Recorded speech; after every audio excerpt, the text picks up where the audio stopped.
Happy Shut Your Ass Up Saturday. You already know the assignment. Pretty simple. Keep the petty on high heat. And if somebody starts talking that silly shit, it's shut your ass up. Petty-luya. Shut up!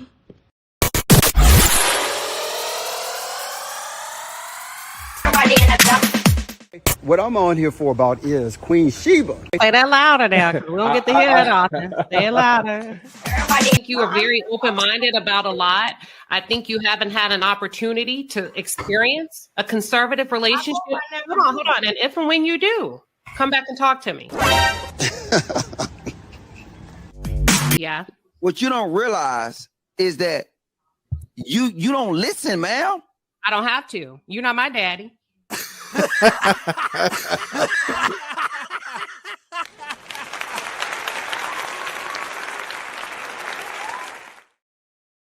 Oh, baby. Llama, red pajama, Reese's story, Reese's mama keeps his baby hurt. Llama, go downstairs. Llama, red pajama, feels alone without his mama. Baby llama wants a drink. Mama's at the kitchen sink. Llama, red pajama, call down to his llama. Llama.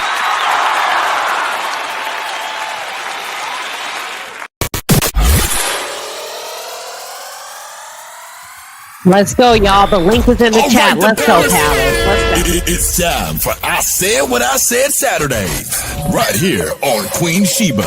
All right, the Palace. Let's go. Damn! Llama, red pajama, Reese's story, Reese's mama keeps his baby hurt. Llama, go downstairs. Llama, red pajama, feels alone without his mama. Baby llama wants to. Hey. Llama's at the kitchen sink. Llama, baby mama. Y'all already know what time it is. Let's hit the link. Hey, llama, calling now. Get it off your chest before. Hey. We got a mail line up today. We got the niggas on the thumbnail today. Hey, it's going to be fun today. Y'all, this is our first time ever having an all-male lineup on Saturday morning. I said what I said, baby. We are going to get into the thick of it. If this is your first time here, let me be the first to welcome you. I am Queen Sheba. I hone in on a variety of topics. Hold on, I forgot my damn intro. Well, I said what I said. Y'all already know what time. Let me see if I can get it. You know when you say or do something every day, it kind of like when you try to say it on the spot, it's a no-go. Let me see. For those of you, if this is your first time here, welcome. I am Queen Sheba. I cover a variety of hot topics specific to reality television, but most importantly, I hone in on the psychological and the behavioral traits of the Black experience. Subscribe now. Y'all, did you know I wrote all of my scripts and all of that? Yes, girl, give yourself a round of applause. Come on, girl. Did y'all know that? The script, the outline, everything. Hold on. I need to give myself a round of applause while y'all click that link to call in. I'll wait. We go through this every freaking Saturday. Every freaking Saturday on I Said What I Said. Y'all are supposed to be calling in right now. But let me. There we go. All right. Good job for you. I get a sticker today. We got a hell of a lineup today. And if this is your first time here, welcome. This is Saturday. I Said What I Said. The first portion of the show is dedicated to you, and you. Those of you at the barbershop. Those of you, the weed man, hell. Those of you in the beauty shop, in the nail salon, in the grocery store, all of that good stuff. Those of you that are tuned in, listening in. But listen, I don't like greedy people. I don't like people that just come to take and don't give anything ever. We're not, listen, you're going to have to call into the show.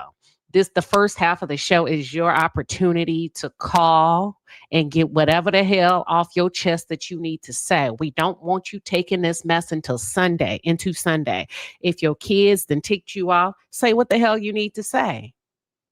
If your husband ain't acting right, say what the hell you need to say. If you need to fire your lawn guy, say what the hell you need to say. The trash man didn't come on Friday. Say whatever it is you need to say. Hey, maybe you need to say something to your boss. Don't nobody know you're here.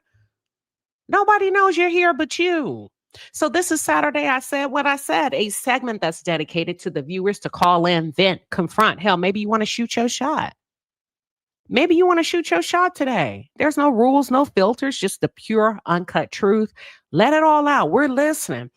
There's 2 rules, though. You can't take it personal. If somebody call in and say some shit about you, don't click the link, because now's your time to click the link. Okay? If somebody call in and say some shit about you and you had no intention of bringing your behind on this show today, that means you're taking it personal. Sit back, relax, and take that L. Okay? That's the first rule. It's not personal. The second rule is when you are done talking, shut the hell up and say, I said what I said. Don't keep going. That's when you drop the mic and we give you a round of applause and let you do your damn thing and walk it out. This is not a panel discussion. This is a one-on-one when you go toe-to-toe, whatever who you going toe-to-toe with. I don't need no backup unless it's one of my co-hosts. Other than that, get your ass up off the panel once you're done, okay? It is not a panel discussion. Going on now. Going on. It is not Friday, Thursday, Wednesday, Monday. We don't need no help. We got it. And we're going to let you spit off and say what you need to say. That's the first thing. I think I'm going to go first today. Oh, let me say this now. Look, some of y'all long-winded. I'm going to let you go. Audience, if you don't like it, don't be telling me to go get the white man. You already know the white man cost. The white man cost around here. White folks don't work for free. Y'all already know that. Well, wait a minute. I thought this was I said what I said. What does she mean, the white man? Listen, baby, if you are firing off and you're going on and on and on, and this man comes on while you talking.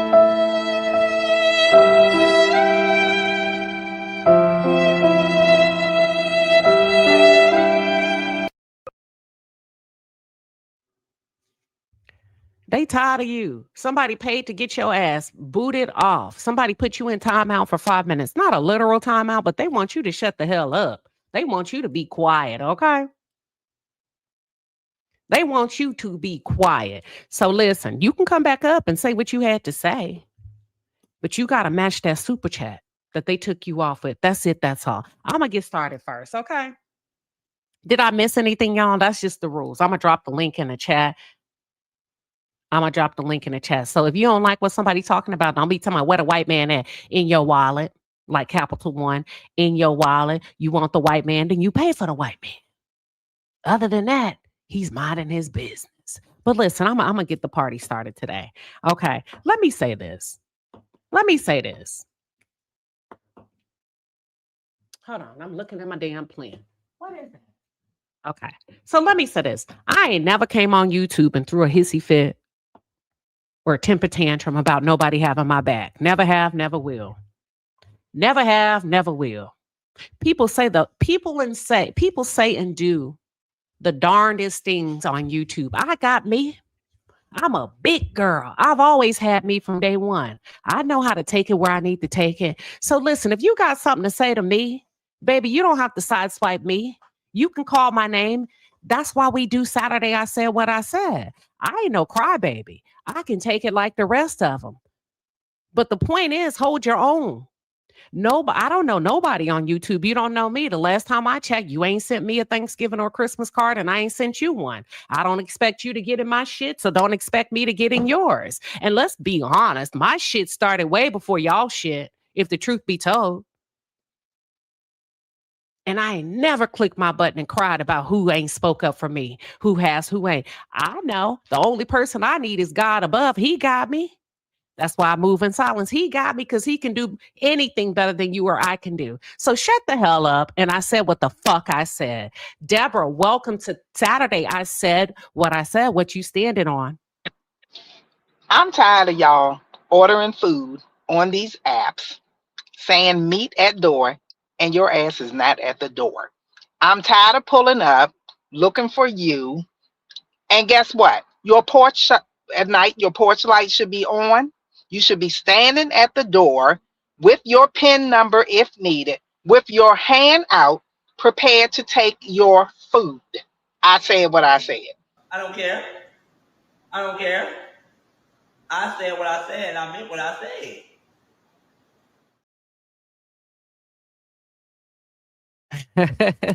She said, update your damn instructions in your app talking about meet at the damn door. You ain't even got no door. Trey Carter, welcome to Saturday morning. I said what I said. What you standing on?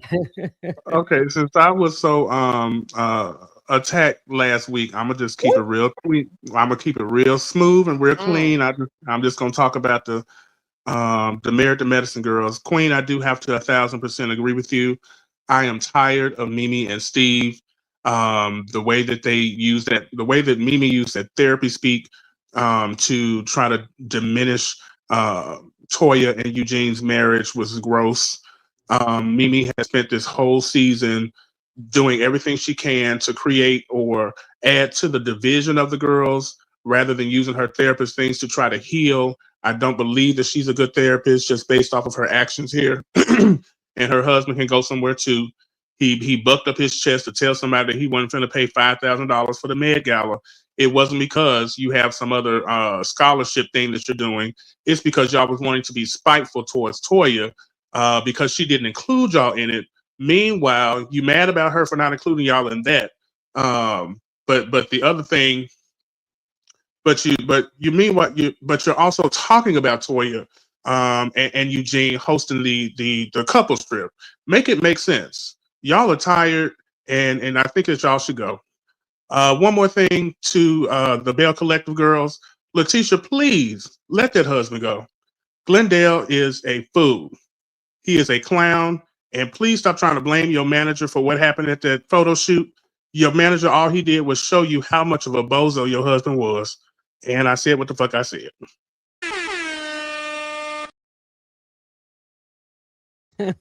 All right, that's Trey Carter. He said what the hell he said. This one is for you, LaDon. What you standing on? Hey, Queen. This is for V. Jackson. Fuck you, bitch, for trying to make me look like a bad guy to cover up your scamming, lying on me when you're the one addicted to your pain pills. Every 6 months when they're ready to cut your ass off, you fake a new injury to get a new prescription. Bitch, you need to check yourself into detox. And I said what the fuck I said.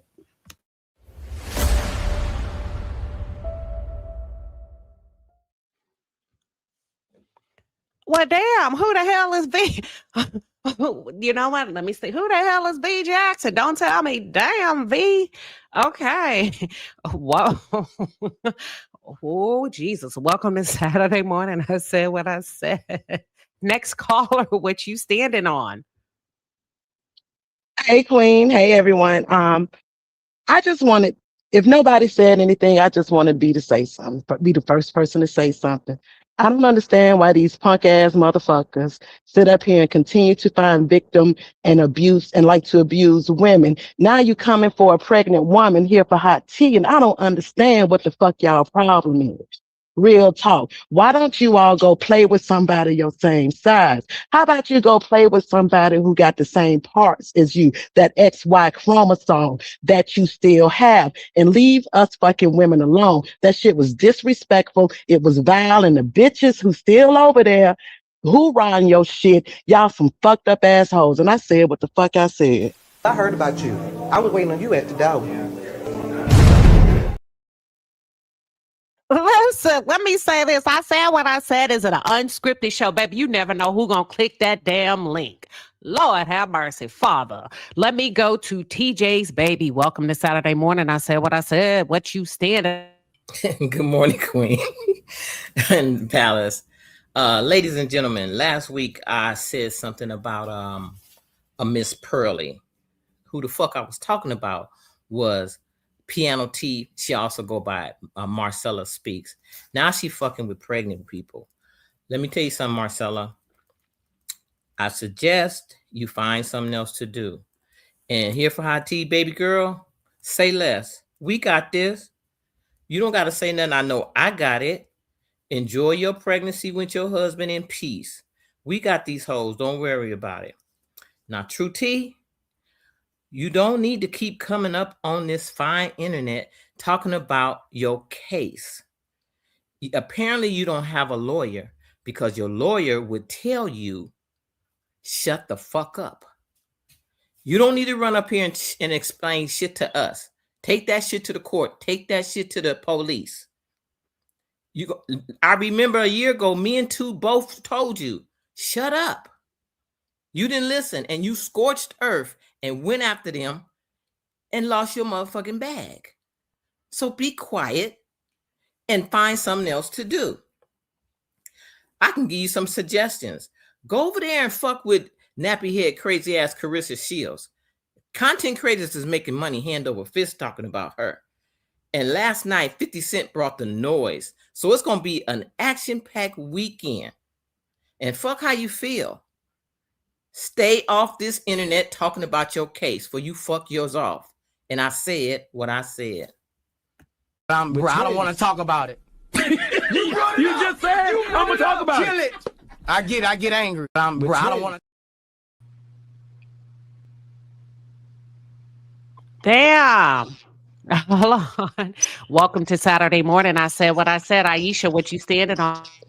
Hey, Queen. I just want to say to all them funky toe bitches at my job that always try to suck my energy because everybody likes me and everybody like my personality. Stop being in my face because I can peep game. I'm always 10 steps ahead. So stay the fuck up out of my face because I don't like you. And to the fucking management team that don't do shit and always trying to feed us that dry ass pizza on staff appreciation. And fuck you too, my ex-husband, always trying to call me and try to rekindle shit after 10 years. I wish you the best in life, but fuck you too. And I said what I said. You all should be ashamed. How can you drink right after a funeral? Like this?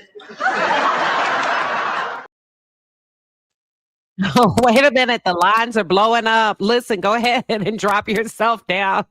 Welcome to the next caller. This is Saturday morning. I said what I said. What the hell are you standing on?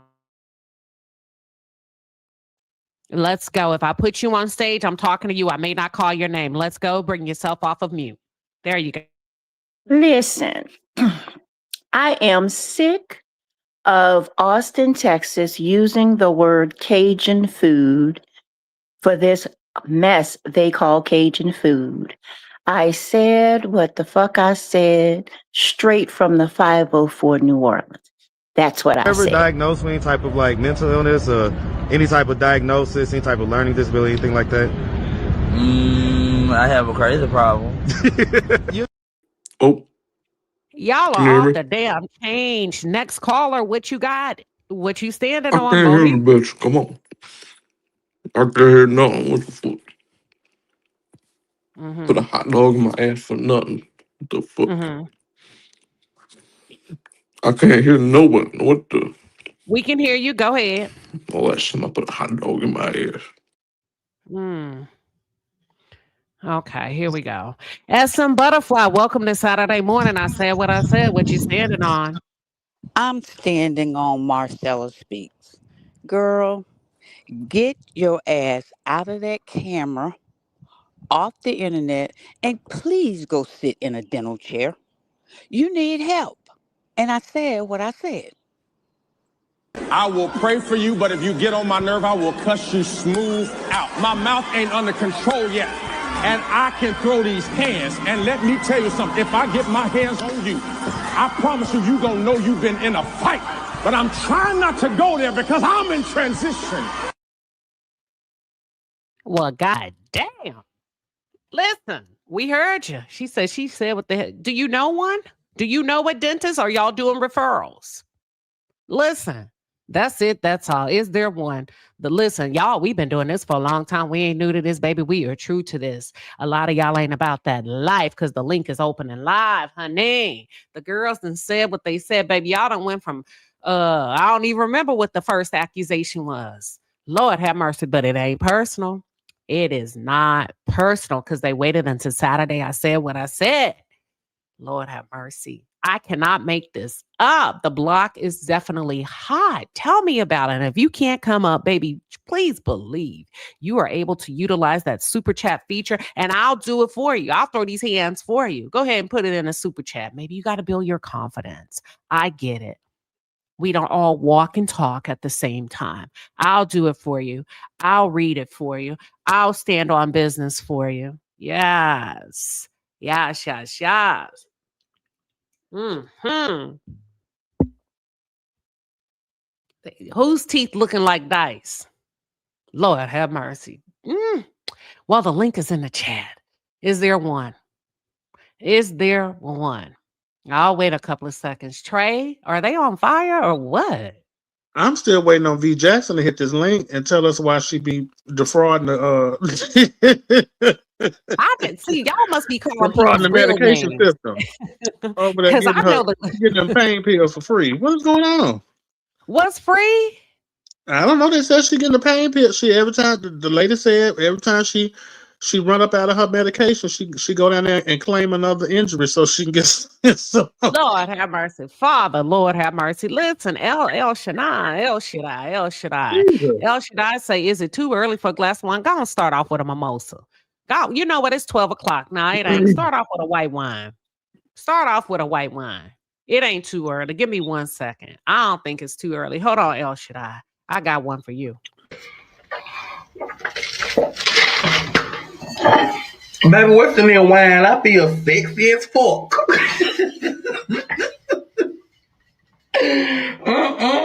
I see why y'all like wine. I'm with you, El Shaddai.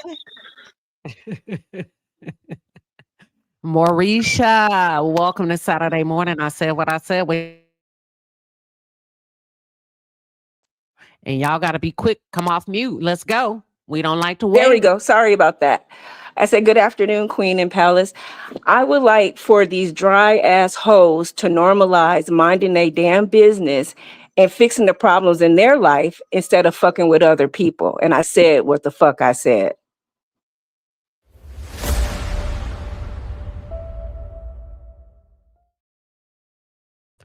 Ooh, baby, y'all are on fire today. We are only 25 minutes in and the calls keep coming and coming and coming. We're going to let it flow. Let it flow, let it flow, let it flow. Everything's going to work all right now. You know how Tony Brack, we're going to let it flow, baby. This is a very unscripted show. I don't want to hear shit on Sunday or Monday. If you understand how I said what I said works, we've been doing it almost 3 years now. Come on, I don't want to hear nothing. Okay? Next caller, Gina, welcome to Saturday morning. I said what I said. What the hell you standing on? Hi, everyone. I just want to let my job know, fuck y'all, because when I need to take a day off, I will take a day off.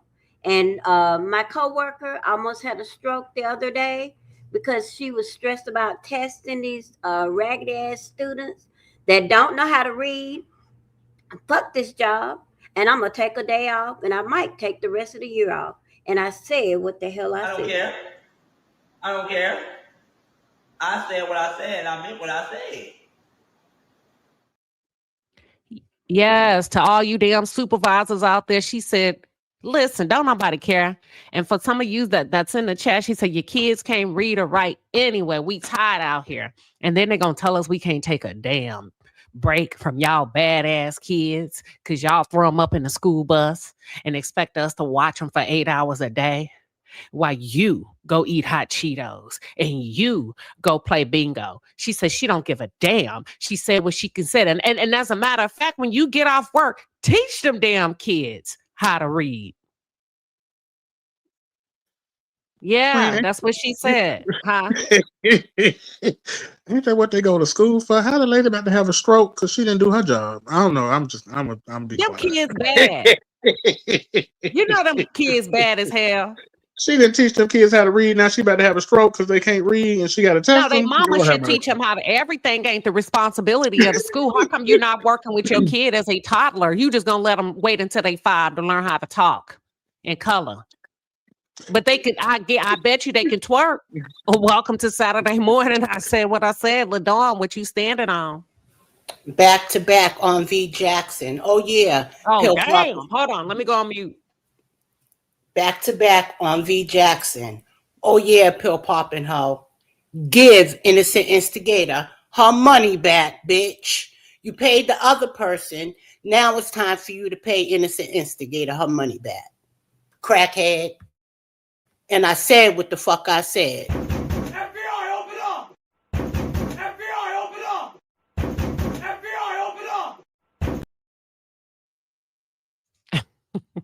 Let's go to the next caller. Left a good job down in the city. Tina Turner, what you standing on? I'm standing on messy ass family members and stupid bald head hoes coworkers. See, I'm gonna tell these hoes right now, kiss my ass and call it sweet. Wow. You will curse the day and damn the hour that you fuck with me. Now y'all hoes worry about your own business. Stay out of mine. That's what's wrong with the world today. People won't mind their business. So like I said, kiss my ass and call it sweet. And I said what the fuck I said.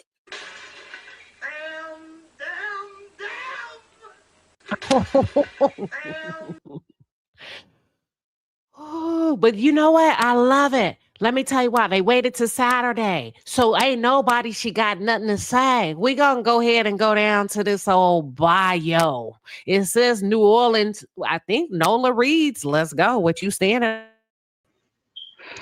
How y'all doing? I'm standing on bringing back common sense and context clues because some of the people don't know how to read the room and some of the people don't know how to pay attention to what's being said around them to pick out from the truth from the lies, and it shows that y'all parents ain't taught y'all shit when y'all was motherfucking kids because y'all can't see when somebody lying to y'all, come to y'all with one story and saying something else and then come back with another story and then saying something else like the first story they said don't make no sense. And I see a lot of that going on in the world today with these politics. And my God, when you can't read and see that somebody lying to you and they ain't for you and they all for self. So yeah, I'm standing on bringing back common sense and context clues. Some of y'all need to go back and watch Blues Clues, Sesame Street, and Arthur and put the pieces together and figure the shit the fuck out and make wiser decisions with your life. And I said what the fuck I said.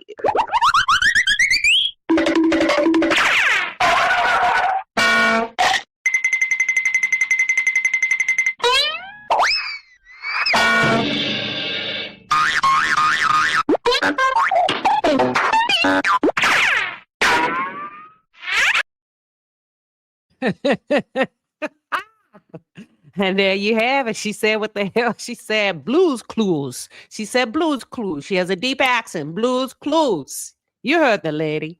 I can't even do the accent. She said, y'all need to go back and watch Blues Clues, honey. Listen. Baby, that's Nola, baby. She from New Orleans. That's my girl. Yes. Shout out to Nola. What she say? Blues Clues? She talking about them kids that can't read, that be on that bus. Oh my God. Going to that schoolhouse, watching Blues Clues. Oh my God, that is hilarious. Is it not? it is funny. I think she was talking about that V Jackson lady. Now I don't mean no harm.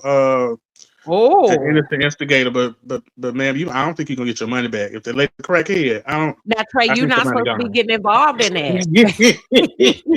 I think the money might be gone. I'm sorry. Trey, y'all gotta stop giving y'all money to these YouTubers that ain't really that prove that they deserve your money. I'm just saying. Just looking out of the window, watching the asphalt grow. Good time, yeah. Keeping your head above water. Hey, making a way when you can. A temporary layoff. Good time. Easy. What's the rest, Trey? Easy credit rip-offs. Good time. Scratch it and sun. What's this one? Hanging in a Charlie. Oh, that's Hey, at least we lucky we got them. Say it with me. Good time. You better sing You better sing your ass off, Trey. We might have to take this show on the road, Trey. DBM, stay muted until I call you. Because you got a whole echo in the back. So I'm gonna give you time to get your audio right. But welcome to Saturday morning. I said what I said. DBM, what you standing on? Now you can unmute. Now you can come off mute. There you go. DBM, what you standing on? Yes. Good morning. I'm standing on the pain and the hardship that my family has been through since October of last year we have lost 6 family members, starting with my sister, one of my cousins, my sister-in-law, my cousin who passed, his son, February, my brother, and last week, another cousin. And all I can say is, I thank God that I know him, and this too shall pass. And when it's all said and done, I will have peace and joy. Andrea Washington. The joy that only my God can give me. Yes, we may want all of our loved ones here forever, but we know that's not what God has in store for us. And I know all of the heartaches, all of our burdens, my misery, my crying, my trials and tribulations, God will see me through. I said what I said.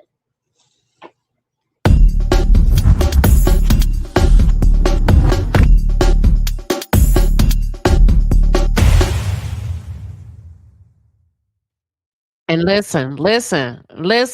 That was the closest thing I had to a praise dance, because we gonna thank him in advance, okay? And I love the fact that she showed up and stood on business and said what the hell she said, in spite of the fact of going through devastating losses. She said, I'm still thankful to be here. I'm still going to show up. I'm still going to praise him. I'm still going to thank him. And this too shall pass. As far as me and my house, we will serve the Lord. Amen to you, caller. Hang in there. Our thoughts and prayers are with you.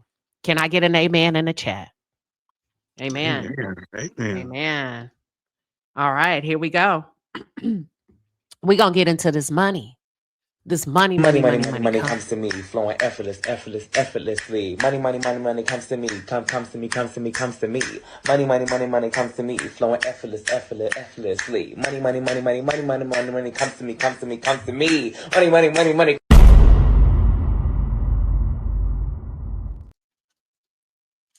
All right. There's still time to call in. I don't want to hear nothing. If you want to call in, now's your time to shoot your shot. But that money comes to me. Thank you, Vanessa LeRae, for the 5-piece and a pepper. Baby, I'm going to use that. Trust and believe. I'm going to the rodeo today. I'm going to eat good. I'm going to try Miss Tina's gumbo. So if you want to put something on that gumbo, because you know they say Miss Tina charging an arm and a leg for that gumbo. Trisha Berry, thank you for the 20-piece and a pepper. You said I need my OCD. New ass manager who is on my back like white on rice to get the fuck off of my ass. This partner rollout was effed up and everybody knows it, but the expectations for me to perform are unrealistic. Get the F up out of here. And I said what the hell I said. I don't care. That's what she said. I don't care. I said what I said. I meant what I said. All right. She said what the hell she said. We're going to the next one. Sassy Libra. Thank you for the 2-piece and the pepper. I'm sorry, the 20-piece and the pepper. She said, the block is hot. Queen Sheba sing. Listen, I may as well.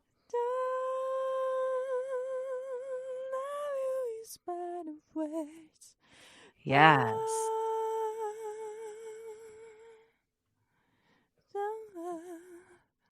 Yes. Thank you, the Sassy Libra. Thank all of you for your super chats. It is still time to get in the building and say whatever the hell you need to say before we transition. Don't be scared. Don't be scared. We're equal. Don't be scared. Yes, we ain't gonna curse you out over here. You don't get called bitches and hoes over here because you put something different in the chat. We gonna let you go. Fire off 1,000 watts.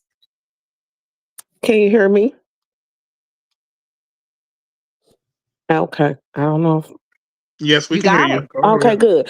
Good morning, Queen Sheba and Palace. I wanted to come up after I heard one of the last callers. I'm also going through a season of loss. We done had 3 family members pass in the last 6 months, and I'm really sick of people who ain't been around, ain't talked to nobody, want to clown and act a nut, ask questions that they ain't got no business knowing, and getting kicked out of funeral homes. Um, I'm sure these people done seen a lot of clownery in a funeral home, but for you to get escorted and kicked out, that means you really clown. And I'm not gonna have my mama stressed out and her being sent to an early grave because she dealing with people that she don't need to be dealing with. So I said what I said. Ever diagnosed with any type of like mental illness or any type of diagnosis, any type of learning disability, anything like that? I have a crazy problem. She said, and if you know you got one of them kind of problems, stay your ass at home, coming in the funeral home, making yourself bigger than the person in the casket. Get your ass up out of here with all of that, shucking and jiving, falling out to the point they got to drag your ass out the funeral home. You know it's bad when they say, ma'am, sir, this type of grieving we do not allow up in here. Were you tearing up the church, kicking over the pews, pulling people's wigs off? Get your ass up out of here. Listen. Ain't seen that loved one in a month of Sundays, but coming there hollering and Yeah, screaming and doing hooping and all hollering, that shit. crying To the and point that they wailing had and to weeping. call the damn police on you. That ain't grieving. You acting a goddamn fool up in here. I don't want to talk about it. You just said I'm gonna talk about it. I get angry. I don't want to. All right. Welcome to Saturday morning. I said what I said. Next caller, what you got? Now, Queen, I don't know why you want to go to that damn rodeo and eat that damn gumbo from Miss Tina. Now, you know good and well you better take some Pepto-Bismol, some Rolaids, find out where the nearest hospital is. I said what I said. You all should be ashamed. How can you?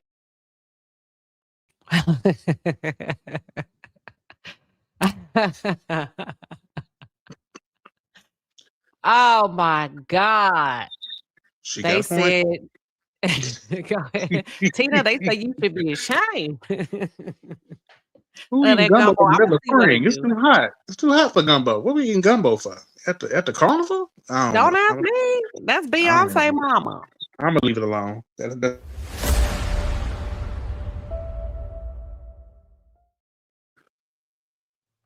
Beyonce. Ask Beyonce. I mean, y'all running her chat for everything else. Ask Beyonce. Shoot. Why your mama cooking 16-hour gumbo when she know it's spoiled? I don't know, girl. Y'all talk to the Beehive. Maybe they know something we don't. I ain't never stood over no pot for 16 hours. That's a long Well, I time. mean, that's what Miss Tina said. I guess. I mean, I cook gumbo.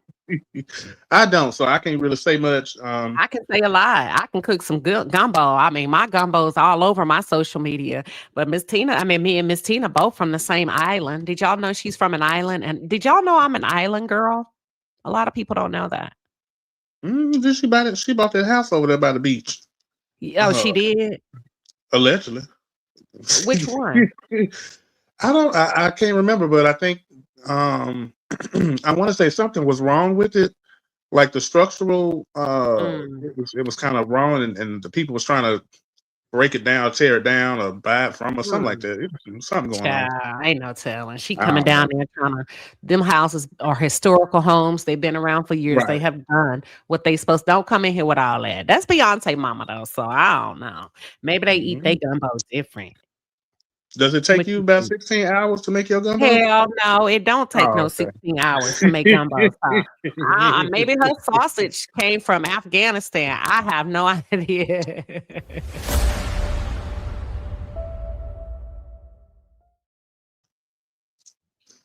Child, you ready to move on, Trey? Oh, we just got another caller. Hold on, we just got another caller. Hold on. Oh, welcome to Saturday morning. I said what I said. Caller, what you standing on? Caller. Hold on. Your screen froze, girl. Okay, caller, what you standing on? We got you.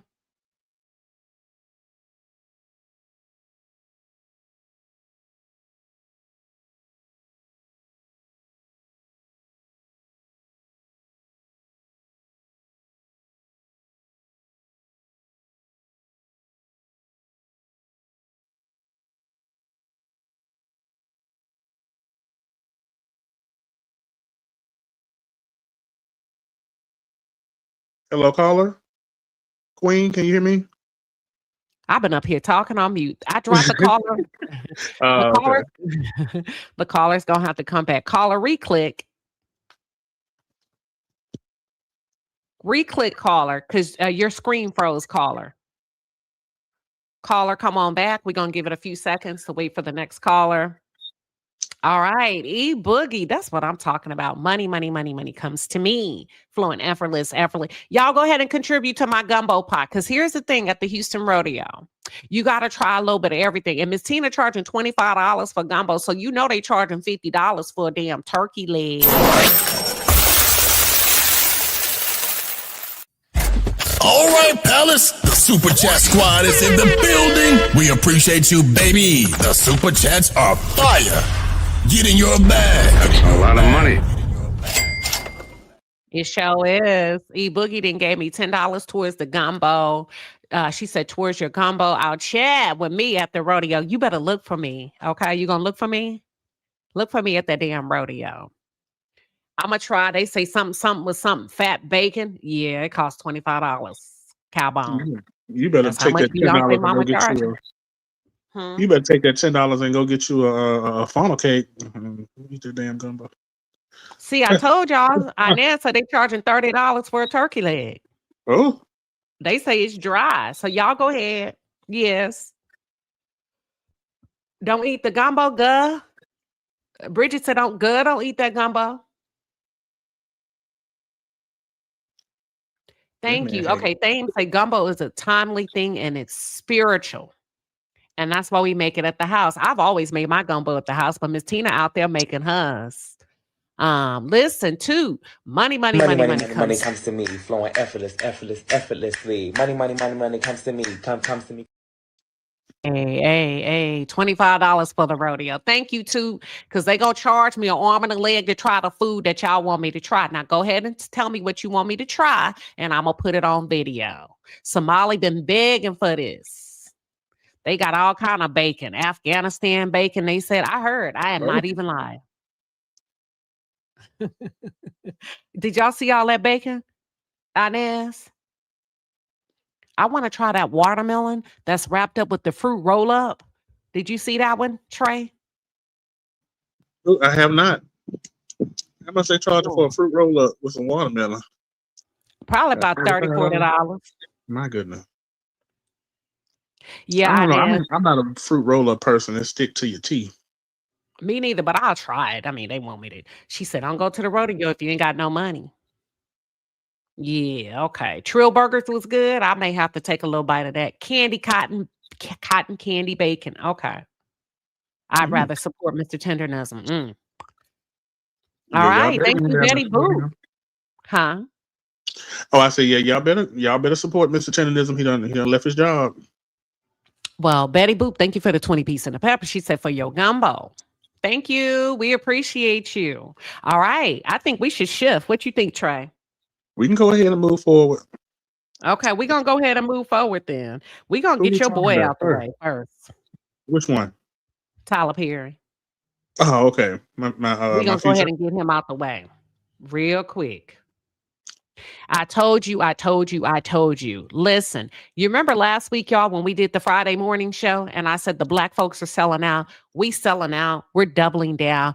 The white folks are buying into the culture. I said what the hell I said. First is Netflix. Now it's Paramount. Tyler Perry done sold his damn shares. Paramount has acquired. Listen to me. Let me just put it up because some of y'all may not believe me. They may not believe me, Trey. You know how it is. Well, right here, y'all, we heard it yesterday. Paramount acquires Tyler Perry's stake. He done sold off his damn stake. And guess who did it first, though? Before I get on Tyler Perry and Charlamagne, Oprah did it first when she sold her stake to Disney. Or was it Discovery? Discovery. Oprah did it first, right underneath our noses.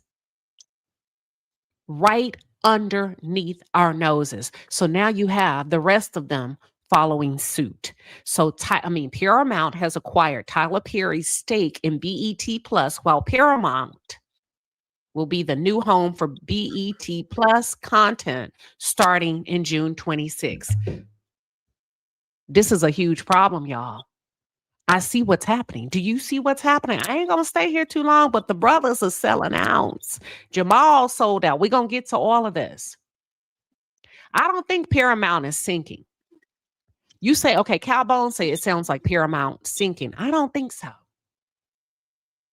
I think they want to buy into the culture. He who owns the land has the power. And if you don't own the land, the stocks, and the investments, you have no influence, you have no power, you have no say. They can scrap all of us from the network and plug and play with who they want to plug and play.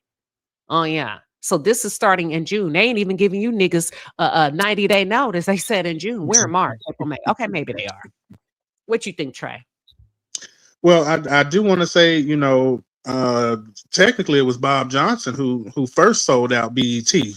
Before Oprah even came along to get the discovery, it was Bob Johnson who sold BET to Viacom or whoever owned VH1 or whatever that is. So, BET has a long history of getting sold out by the black man. I am not surprised that this has happened. I want to say, isn't Paramount the man who owns Paramount? Didn't they just acquire or are in the process of acquiring the WB?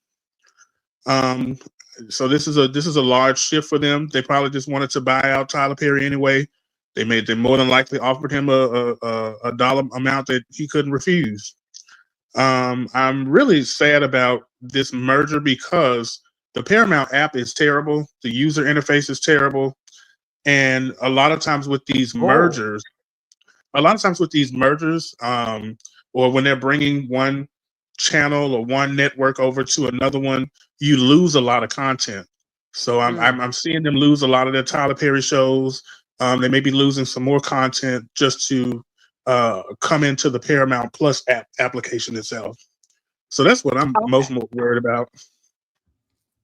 Well, according to the facts that I found, Tyler Perry owned about 25% of the service, right?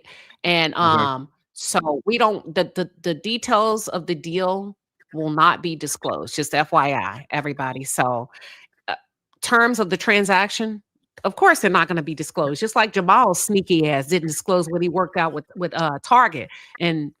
But we do know that Tyler Perry has held a 25% stake in BET Plus as a result of the 2019 production deal that he did with Paramount. Now he's going to back out of it. It's almost like they use black folks for bait. These 5% in the black community, these Tyler Perrys, Jamal Bryants, they use them to bait us in. And then they said, all right, I got them. They over there. They sit right over there on that porch. Yeah, that's them. All right. It's almost like a drug deal. you get what I'm saying when it comes to us. But let me say this. So this is what's happening. The BET Plus is going to be folded into Paramount. And I know you said a merger. I don't think it's a merger. I think it's an acquisition. I think they're pretending, laying it out as a merger. I think they're going to they've completely, by the time they get his stock, I think it's going to be an acquisition. But Paramount is the parent company to BET, you all. So in June, they're going to, over more than 1,000 hours of content will be folded into the Paramount app. There will not be a standalone app for BET anymore. Tyler Perry had a massive stake in the company and he sold it. We don't know the context of the deal. And typically when we don't know, I feel like this. When people, listen, when black folks are doing something for each other, they're going to want you to know. They'll say, hey, don't worry about it. I still own 1%. I'm sitting on the board of directors. They can't make this decision without checking with me. That means Tyler has chunked the deuce to us after using us for movies, using our pain, using our stories, using our community, using our culture, got his damn money. He's out of here. Tyler might be able to, Tyler may be on his way on the first thing smoking, considering all these damn lawsuits. You know what? Now that I think about it, Trey, he may have sold out so that people can't sue him. Well, let me ask you this, Queen.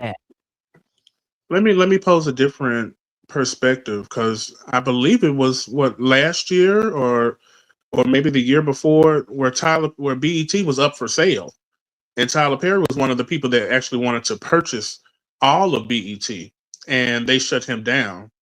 Could this possibly be, well, I couldn't get the whole thing, and now that all of these, business decisions and shifts are happening at Paramount, I really just don't have any need for the BET brand because I am No. over here at I'm over here at Netflix. I'm over here at Amazon Prime as well. So maybe it's time for me to make that shift. Maybe I No. see something in the wings that's going to happen that doesn't need to involve me. No, I don't think it's any of that. I think it's a few things. I think it's pressure. The question is, what angle and direction is the pressure coming from? Is it pressure that he's placing on himself? And I think it's a strategic move, right? For a number, it could be three reasons. Number one, he's trying to protect his assets because he's involved in quite a few lawsuits with accusers having the same template, similar accusations of how he's forced himself on them, right? Under the authority of his leadership. So number one, it could be either a strategy for him to protect his assets, number one, or number two, they pressured him to sell because they want to protect their assets. Or number three, what would be number three? Number three, I had it in my head. He just wants to sell and get the hell up out of the US so that he doesn't lose anything like Diddy's and the Epsteins and the rest of them getting ahead of the system. That's what I'm coming up with. I could see that. I would have to slightly disagree as far as the lawsuit route. I say that because Tyler Perry's main demographic, they don't care about that shit. But white folks do. Because if they did, then white folks are not his bottom line. Black church women are his bottom line. And he can go into anybody's church and say a few words and throw out a Bible verse, and they'll be right back buying his plays, buying his movies, tuning into his shows. But the fact that they are watching his shows currently, most of them are trash anyway. So the fact that they consistently watch his stuff, I don't see that. I see him either paying some. I see him either fighting this lawsuit and getting away, or paying these girls under the table, and these little Latin boys are just going to disappear. No, I think, okay, I get what you're saying. That's just a community perspective, but there's still an interface that has to house his plays. There's still sponsorship. There's still network outlets that he does not own. He owns a percentage. He owns stock and investment, but he is not the primary solo owner. And I think his behavior, his dealings, maybe some coming down the pipeline, whatever it is, I know that he's sold out. I know that he's looking out for himself. I don't think he give a damn about them church ladies, if the truth be told, because according to the Griot, the folding of BET Plus into Paramount is not going to disrupt. Oh, wait a minute. They say it doesn't disrupt the director and the film mogul's current multi-million-dollar deal with BET Media. So he's still double dipping. That's what I'm saying. And working out something on his own on the side. Tyler Perry don't give a damn about them church ladies. You don't have to give a damn about your demographic to understand what your demographic is and still use them for your monetary gain. There's still, listen, there's a lot of people with a lot of ideas, a lot of plays, a lot of shows, but they don't have a network to pick them up. I think you're missing my point. My point is he still got to go to the white folks to push it out through their media. I get the point. What I'm saying is the white people don't care about that shit neither. Yes, they do. They don't. Queen. Them white people don't care about them. I can guarantee them white people don't care about them little Latin boys. Them little Latin boys gonna get paid and disappear. They don't care. Listen, we're not talking about if they care about them individual. They care about their money. They're not going to let you fuck up something for them. They're not going to let you make them lose money. They're not going to allow their stock and the price of their stock to go down because you doing dumb shit and you out here and you decide you only like drunk booty. That's all I'm saying. I understand what you're saying, and I get what you're saying. What I'm saying is, if Amazon Prime, if Netflix gave a damn about these lawsuits, we wouldn't be watching the Joe movie. He wouldn't be currently putting in place another television show for Netflix. he wouldn't be putting out those movies on Amazon Prime. If they really gave a damn, I'm not they saying wouldn't still we're be talking. continuing to work with him. I disagree. I'm sorry, go ahead. I think we're at a point in a row where we're gonna have to agree to disagree. What you Okay. think? You just want to argue with me today. That's all He just it wants is. to argue with me. Simone Wealthy says these mergers are happening to place a muzzle on a lot of different demographics. Muzzle, a stifling, yes, and we're being sold out by our own. But let me say this: this is nothing. Let me go back. Oh, I got rid of it. I was going to tell you something about the. I wanted to get into the numbers, but I'll go ahead and move on. But let me show you something. The same thing has happened. Watch this. I'm going to show y'all. I called it. Y'all don't like to listen to me. The Breakfast Club sold out. I was not the first to announce that, but I dug deeper into the why of it a couple of weeks ago. And then watch this. You remember I said, Trey, you got a little bit of echo. Oh, I'm sorry. You remember I said, I believe that Netflix has a bigger plan. They're not just going to just buy the Breakfast Club and let it fail. Maybe they want it to fail. Maybe Charlamagne and all them black faces aren't the faces that they want on it. Only for this to happen on the Breakfast Club. The Breakfast Club interviewed ex-HGTV star Nicole Curtis to give her an opportunity to explain what she meant when she used the N-word. Y'all remember that incident that got her canceled? And when I tell you people were so pissed off at Charlamagne and Just Hilarious and all of them, because listen, let me tell you something. Prior to being under the thumb of Netflix, they would have never let somebody come on that show that say nigger fart. Come on. Am I lying? But Netflix controls who comes on now. And they gave this lady an opportunity to clear the air and repair the damage that's been done. When has the Breakfast Club ever gotten in bed with people who violated us like that?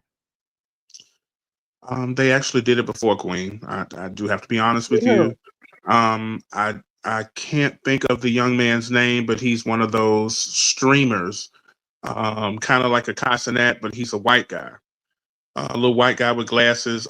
He's very popular to the white folks, and he's very synonymous with being very. He's kind of he's done a lot of things that seem racist, and he got on there before they had this. This is like last year sometime.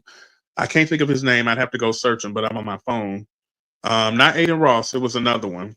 But Neon. That's it. Thank you. Simply Beautiful. The guy's name is Neon. He's done a lot of like racial type stuff and made a lot of jokes. And he literally went on to the Breakfast Club to change his whole identity and make it seem like he's for black people and all this and the third. And most people did not like that because they were giving him this platform. So they've done it before.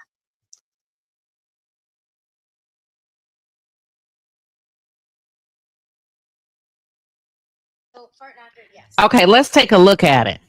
Let's take a look at it so we can give everybody from the audience a bigger perspective, not a bigger perspective, but a little bit of insight. Let me show you. So here's Just Hilarious with Nicole Curtis.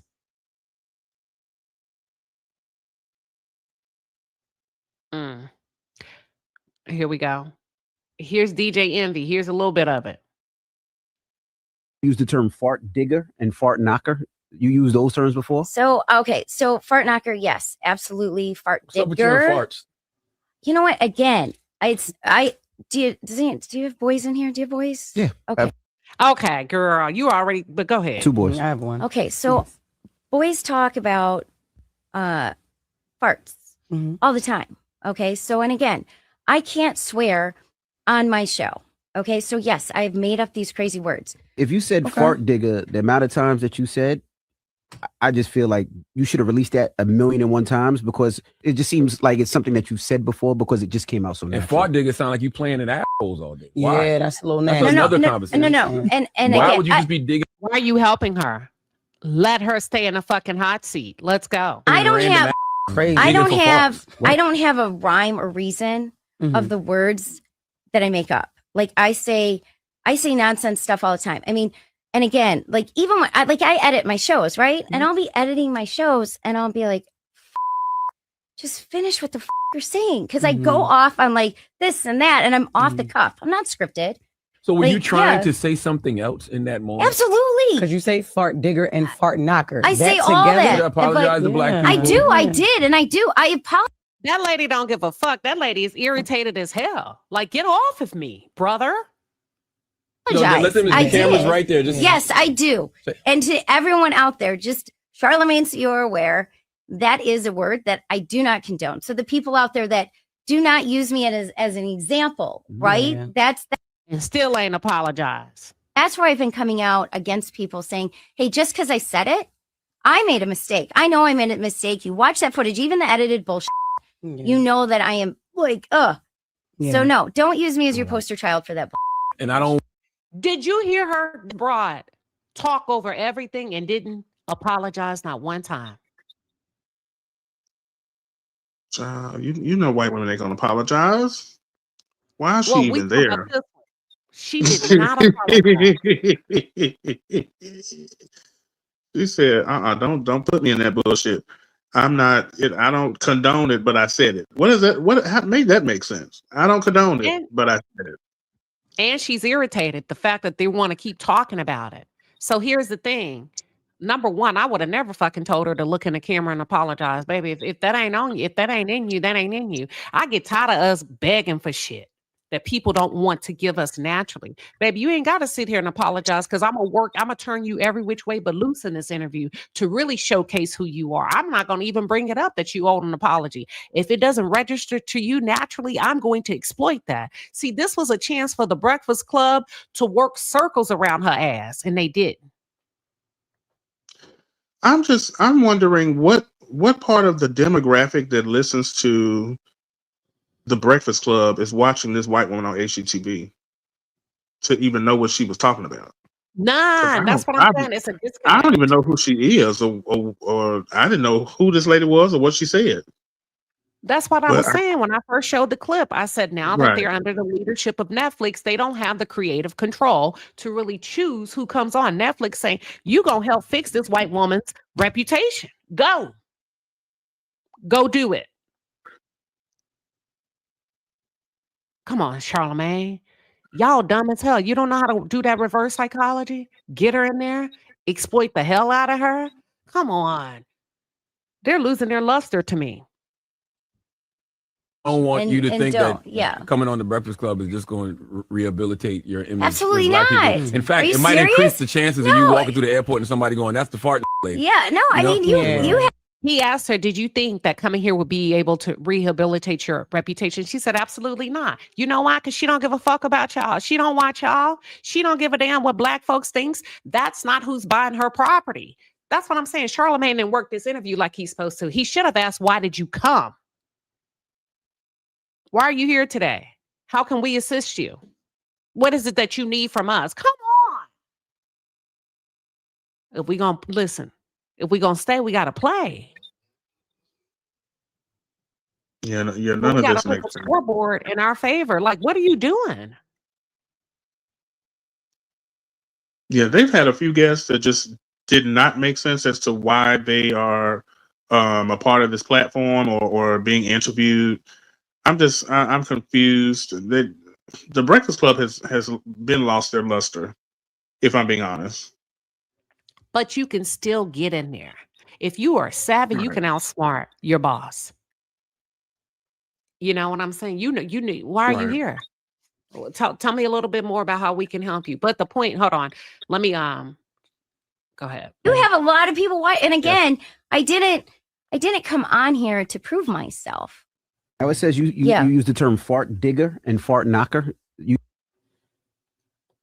Trey, I muted you just a little bit because you know, you got a little something on your microphone. But come off when you're ready. Hold on. Let me show y'all what she actually said. Here she is.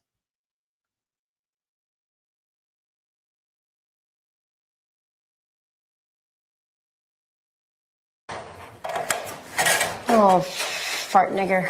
What the fuck is that I just said? Nick, you gotta, can kill that? Oh, fuck my life. Oh, fart nigger. What? Baby, and said it with the hard ER.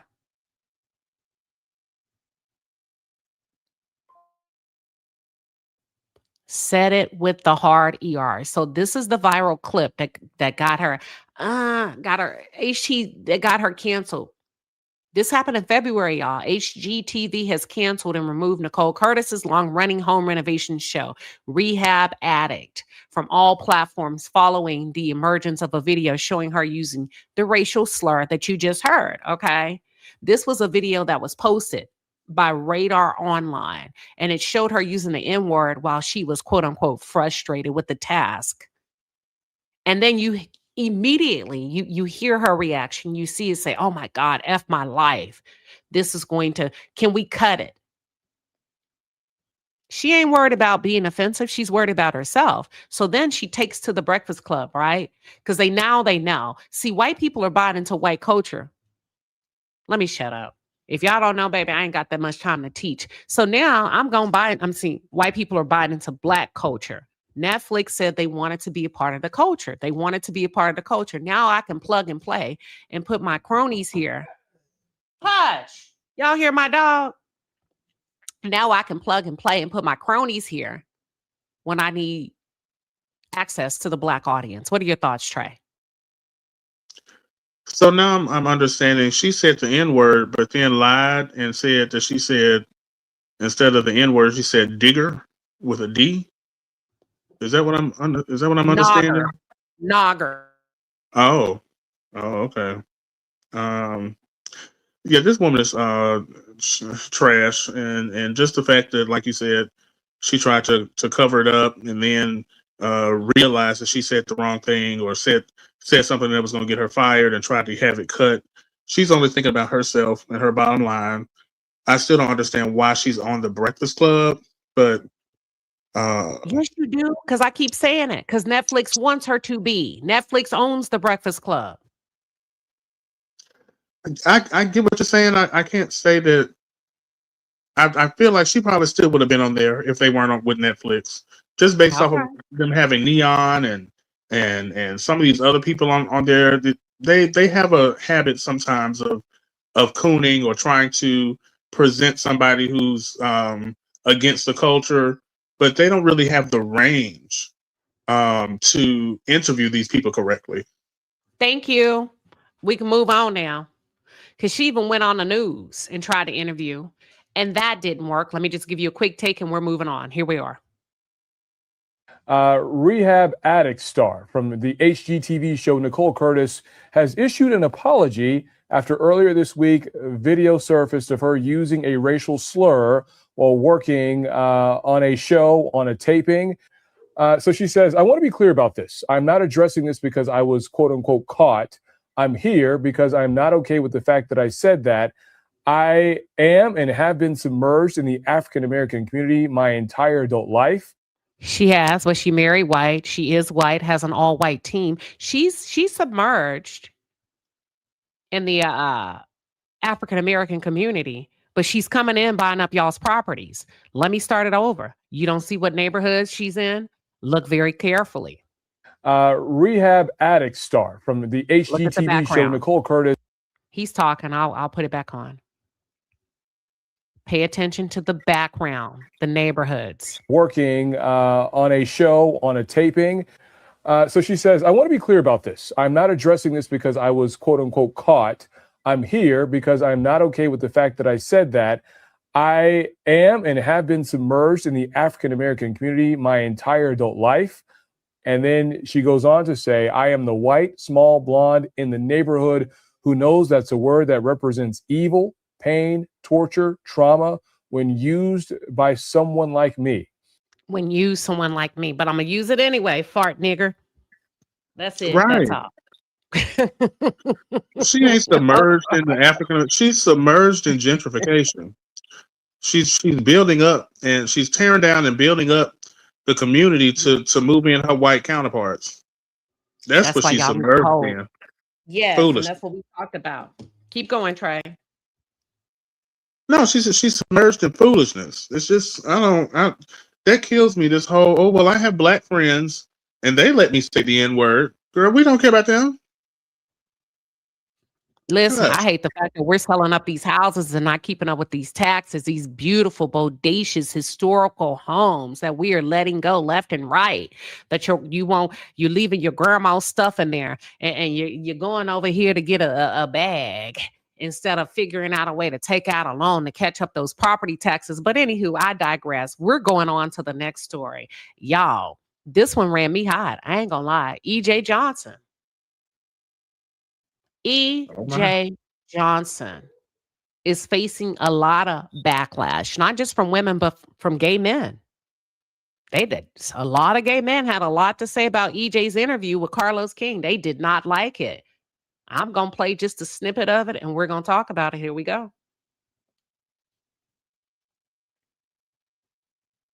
One of the biggest storylines on your spinoff was, you and your sister liking the same guy. Honestly, that is ultimately what got the show picked up. But also, in terms of the gender and sexualities and stuff like that, it was very important because that happens. I don't attract gay men, and I'm not attracted to gay men. Like, it's just not a thing. Tell me more about that. It's just, I think, like, if you ask any of the girls, like, they'll tell you the same. And I think they're just labels. That's why, like, I don't care what, like, I'm dating someone. I'm like, I don't care what you identify as or what you call yourself, as long as you're happy being who you are. But no, to be honest, it's like, that's why I don't go to gay clubs. I don't go to, gay things, because it's like the men that I attract are not there. And also, like, they're like, they kind of like wave you off. You're just like, oh, that, hey girl, like, it's not, you're not in here like the rest of us are. It's just, it's always, but I never really understood it until now, because before, when I would go and I just was like, there's something about this room. It's like, it's almost like they don't want me here. Like, I'm not really in it here because I'm not presenting as a man. I'm not presenting in that way. And to be clear, the gay community room. Yeah. Of your own community. Yeah. But it's not like a shameful thing, or just like, oh, they're mean to me. But it's like, these are not my men in terms of attraction. Now, if I'm just going to have a kiki, sure. But like, these are not the men that are interested in me in that capacity. I do that when I go to the straight rooms. So. Okay, so I took to the comments, not on this one, and what I said was, and I first saw this clip on the Neighborhood Talk, so I said, so basically, you like the idea of a man sleeping with you and at the same time sleeping with the woman. So the qualifier for you to be interested in him is that he must be sleeping with a woman, a straight man. And typically, the definition of a straight man is a man that is having sexual relations with a woman, or has had sexual relations with a natural biological woman that has a vagina. Okay. So those are the men that you are attracted to, which caused me to say, basically, you like the idea of the man who's willing to sleep with you and both a woman. So you place yourself in a position to openly pull a man who's pretending to be straight. The backlash is a lot of people had an issue with this because they believe, is he really straight if he's sleeping with you? Because a straight man is a straight man. You are a gay man who says when we talk about gay rights, what's the problem with being gay? You say, I don't even really like gay people. I don't like being around them. I want what she has. I want him. Trey, what are your thoughts? I don't really follow EJ, nor have I watched this interview, but just this, excuse me, I'm sorry. Just this part is really exhausting me. I feel like he's misrepresenting or using the wrong terms. First of all, he's attracted to bisexual men, because if a man is sleeping with another man and he's sleeping with women, he's bisexual. Second of all, there are plenty, as a gay man, I can tell you, if you go to a gay club, there are plenty of masculine presenting men in those clubs. So I'm not sure if he's just focusing on the feminine presenting men when he goes to these gay clubs and he's feeling ostracized, or I don't know if it's just his inability. No, he said he don't want a gay. He said he don't want the masculine gay man that would want another boy. No, what he said wants was he doesn't like gay men. And when he goes to clubs, he sees men that call him, and that see him and say, "Oh, hey, girl," as in they are feminine presenting themselves. And so when they see him, they see another feminine presenting man, and they're not attracted to him. That's what he's saying. Hold on, but he also said that the men that would be, if you have two gay men that are attracted to each other, and the one that's supposed to be the man in a relationship, they are not attracted to him. He don't like those kind, and it could be a different clip that I saw, but he went deeper into. Go ahead.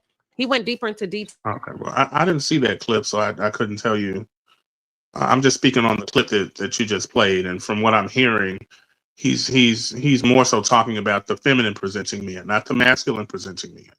But I am concerned that he has this belief that he needs to be around men who are generally attracted and date and have sex with women just for him to feel some type of way. It's kind of odd. It's very odd, actually, if I'm being honest. Okay, I'm gonna play it over, and I want to break it down from the get-go, and I want to point out some things that maybe some of y'all could have missed. Here we go. Let me start all over.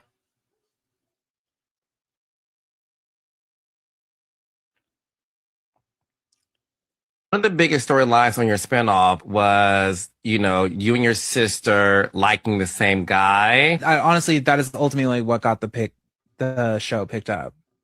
He likes that.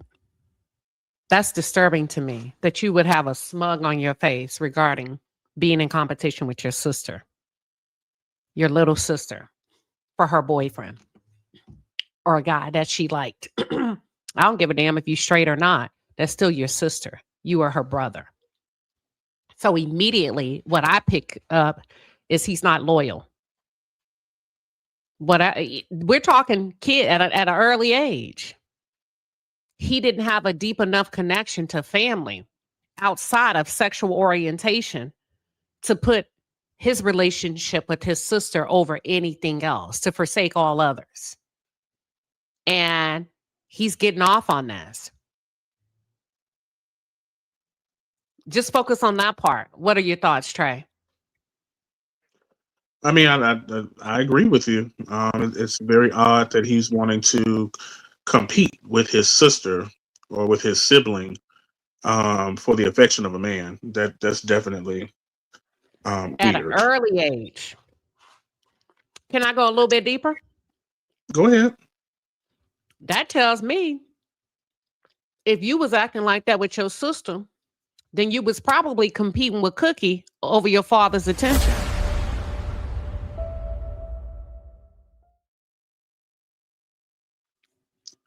What do they call it? Oedipus complex? That could be true. Your mom as there are a lot of kids that compete with their parents for the other parents' attention. So but I'm talking about him, Trey. I'm talking about him. Yeah, I'm just saying it's not unfounded that happens. That's all I'm saying. Yeah, I'm talking in specific about him, the smirk on his face. It's almost like kids that abuse each other. Somebody introduced you to that. That didn't just start with your sister. That came from somewhere. Who was the first woman that you started competing with? It could have been his sister. I don't know. Let's continue. But also, in terms of the gender and sexualities and stuff like that, it was very important because that happens. I don't attract gay men, and I'm not attracted to gay men. Did you hear that? He didn't say nothing about feminine. He said, I don't like gay men. I don't attract them, and I am not attracted to them. Did you hear that, Trey? Yes, I heard that, but once he continues to speak, he categorizes those men at the club that don't talk to him, which are the men that call him girl or sister, which are, generally speaking, feminine presenting men. Okay. I thought he was just using that as an example, not to clarify all, but let's see. It's just not a thing. Tell me more about that. Oh, he looked devious when he said that, but let's go. You know, I think like if you ask any of the girls, like they'll tell you the same. Now, when he's saying if you ask any of the girls, he's considered himself and women, gay men that think like him as the girls. He's not talking to you ladies that are tuned in. Okay. And I think they're just labels. You know, that's why like I don't care what, you know, like I'm dating someone. I'm like, I don't care what you identify as or what you call yourself, as long as he don't give a damn if you say you got a wife, a baby mama, a girlfriend. If I want you, I want you. If you curious, I can show you the way. I don't give a damn what you identify as. I'm attracted to you. What's up? as long as you're happy being who you are. But no, but to be honest, it's like that's why I don't go to gay clubs. I don't go to, you know, gay things, because it's like the men that I attract are not there. And also like they're like, you know, they kind of like wave you off. You're just like, oh, that, you know, hey girl, like, you know, it's not, you're not in here like the rest of us are. You know, it's just, it's always, but it's, I never really understood it until now, because before when I would go and I just was like, there's something about this room. It's like, it's almost like they don't want me here. Like I'm not really in it here because I'm not presenting as a man. I'm not presenting in that way. And I kind of feel like he thinks he's above other gay people. I don't know why I'm picking up on that, but he's saying it to me in a superior manner, in a very arrogant manner, as if he's above it. That's the first thing. So I kind of feel like he has disdain for both the gay community and also women. Now, the woman thing is a little bit deeper to me, but I will say this. I would never befriend a gay man like this that rejects his own people, that rejects his own community. Because the only thing you would be using me for as a woman is to get access to men that you think you can seduce sexually. Why are you here? Go ahead, Trey. He may be, he may not like women, but he definitely surrounds himself with women. He is the type that does not, he definitely spoke to what I believe him to be, which is someone who does not hang or befriend the gay community, because I feel like he identifies himself more as a woman. He's just not willing to go into the route of a transgender type of thing. He may not want to go through surgery, but I believe that in his brain, he believes that he is more of a woman than a man. And that's why he looks down upon the gay community. And that's why he has created this idea or experience that the people don't like him. He enjoys that because it gives him the ability to go back over to the other side, which is hanging around straight women, so that he can eye and talk to and be around what he generally likes, which is men that he believes are straight. Boom. Whoop, there it is. Whoop, there it is. Low Tempo Life, thank you for the 20 piece and the pepper you said for the rodeo. We appreciate you. And Donna, thank you for the 5 piece and the pepper for the rodeo. You said enjoy the rodeo. Oh, we are. Thank you, thank you, thank you. Let's continue. Here we go. Hold on. I had to. And to be clear, the gay community room. Yeah. Of your own community. Yeah. But it's not like a shameful thing or just like, oh, they're mean to me. But it's like, these are not my men in terms of attraction. Now, if I'm just going to have a kiki, sure. But like, these are not the men that are interested in me. No, he meant what the fuck he said, Carlos. And sometimes you got to stop cleaning up and clearing up in interviews and let that shit linger. Like they should have done with Nicole Curtis on the Breakfast Club. Stop trying to clean it up, provide ear cover. Just let it linger. Let him sit in it. Let him clear it up. You mean just the gay community? No, he meant what he don't like y'all. He said it. He's in this world where he has access to Hollywood, access to girls that have a little bit of money where he doesn't have to necessarily identify with being gay because he I don't like gay men. I don't like them. I don't like going to gay clubs, gay nothing. And he really don't like women. He think he's above both. He feels like he can pull a man that don't like other men. And for some reason in his head, that validates him as being better. I don't know why. I don't know the rules, but that's what I'm picking up. In that capacity. I do that when I go to the straight rooms. So look at that grin. Trey. And Carlos, I think he's talking to you because I think you like straight men. I don't know it to be true, but I think he feels like you can identify. But go ahead, Trey. I definitely am questioning his approach and the things that he is saying with the grin on his face. It definitely gives, I'm really not a friend to anyone, if I'm being honest. He's not a friend to the gays. He's only a friend to the girls or the women that he surrounds himself with as a means of access. So it's not necessarily a friendship thing. I just need you to be around so I can get what I want to get. And unfortunately, there are a lot of people like that.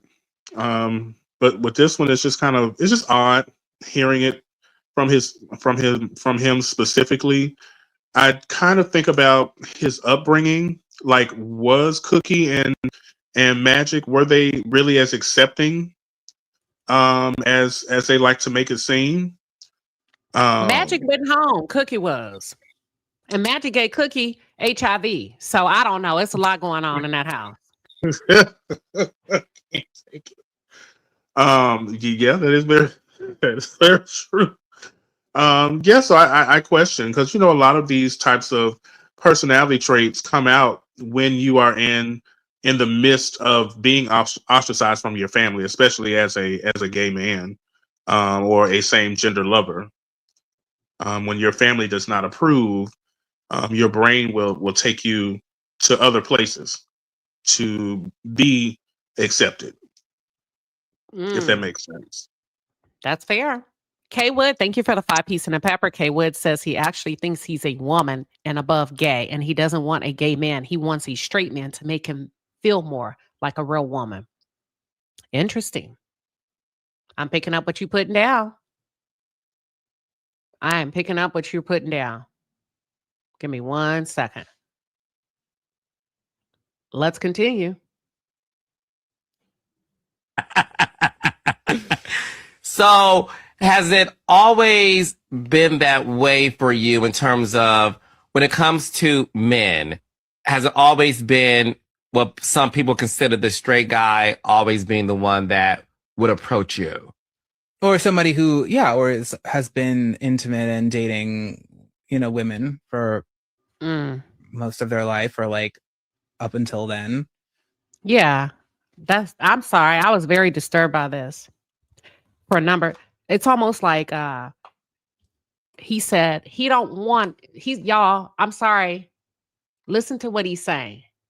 Because sometimes we don't listen. He didn't say a bisexual man. He says, I go after a man that has been dating a woman up until then. Then is his first time with me. Up until then. Then is his first time with me. He didn't say, he dips and dab, he's DL. I want to be your first. That's what I'm taking from this. And once again, ma'am, when we talk about who you're sleeping with, if a man is attracted to this other man, whether or not he looks feminine presenting or not, if he's laying in bed with you and if he's sleeping with you and he also sleeps with women, that man is bisexual. So we have to use the terms, or at least bisexual, if not gender fluid or pansexual. I got what you're saying, but it's important for us to break down what he's saying. Come on, Trey, you've been up here with me. Me and you know what's supposed to be said, but let's not talk about what's supposed to be said. Let's talk about what's being said. Predatory behavior. very malicious. And even if the man is, he's saying, or what he's alluding to, up until me. Correct. I'm just speaking towards his delusion. That's what I'm speaking to. He's just delusional. He's wanting to live in this fantasy that he's the first man, Yes. which, quite honestly, he's just being told that. he's wanting to believe these things. That's all I'm speaking of. It's a delusional that's his desire. He's talking about his desire and how he goes out to hunt. And let me just say this. I don't care if he does identify of a woman. He still has the natural predatory behavior of a man. So ladies, y'all need to be careful out here. He still has the hunting natural instinct of a man. He just happens to be a 7 foot tall man that wears a 13 shoe and puts on wigs. But his natural instinct is still that of a man, to devour, to dominate, to be aggressive. Most men are aggressive by nature. They have to domesticate themselves, whether they heterosexual, married to a woman, like men or not. If you really understand the nature of a man, they're born aggressive. Little boys are aggressive. You have to teach them, don't be hitting your little sister that hard. Don't play so rough. That's a girl. He still has that. It's just hidden under the wigs, the lipstick, the shoes, the ungowns. You can ask any one of the girls. That's why I said this was disturbing to me. I'm shocked that Carlos King didn't get in there a little bit more, but let's continue. For sure. Absolutely. It has always been that way, but now it's like even more so. Now that I definitely present in more of a feminine way, because also like it's like my energy is that. Now, let's go back. This was EJ Johnson before he became one of the girls. This is EJ. This is Magic Johnson's openly gay son, okay? This is when he appeared on the Wendy Williams show many, many, many years ago. Now, there's a lot of people that had something to say about EJ. Let me get it. And here we go.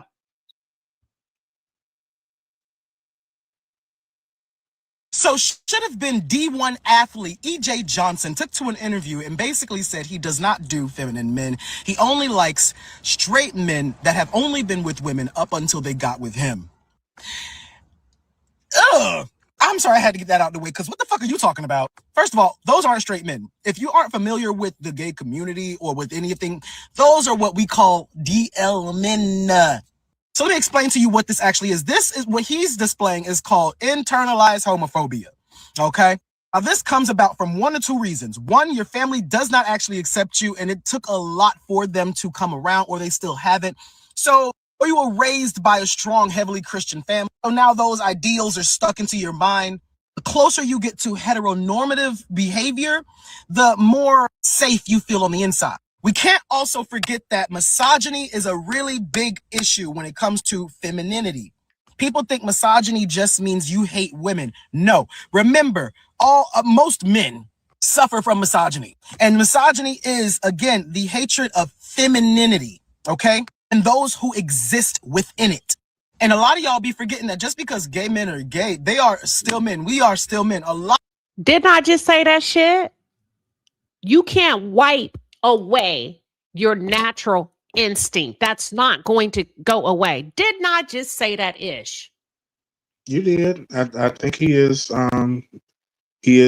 wrapping up both of our points actually, because he said a few things that I said as far as him and his being ostracized from his family. So a lot of this is making sense. We was on the same page, Queen.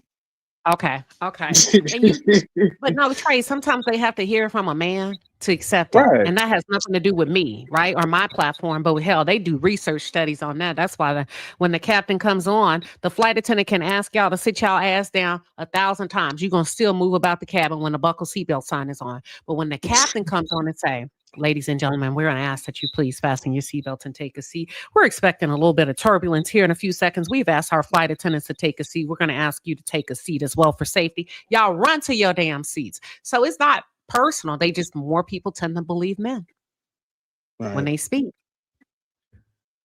Let's go. A lot of gay men perpetuate misogyny and internalize shit like this. Sure, that's just the natural width of his shoulders, not even the fur. Homeboy's supposed to be on a team with Brawny and has the nerve to say he doesn't like feminine men. Just to break it down a little bit more, if you're black, you'd understand this. And if you don't like feminine men, I know damn sure you don't like a woman who's naturally most women. So he's at odds with both sides. This is the equivalent, him saying that is the equivalent of super dark-skinned people constantly only picking light-skinned people, saying they don't do dark skins when they mama look like Harriet. A lot of gay people feel like the closer they get to looking heteronormative, the more accepted they'll be, the higher up they'll be, the more higher ranking they'll be. Guys, I would love to remind you, I would love to just sit here and remind you, you're a boy. Our relationships are not going to be heteronormative. It doesn't matter if the people want to know who's the top, who's the bottom, who's this, who's that. We're both dudes. Thank you. Hello? Come on. Hello?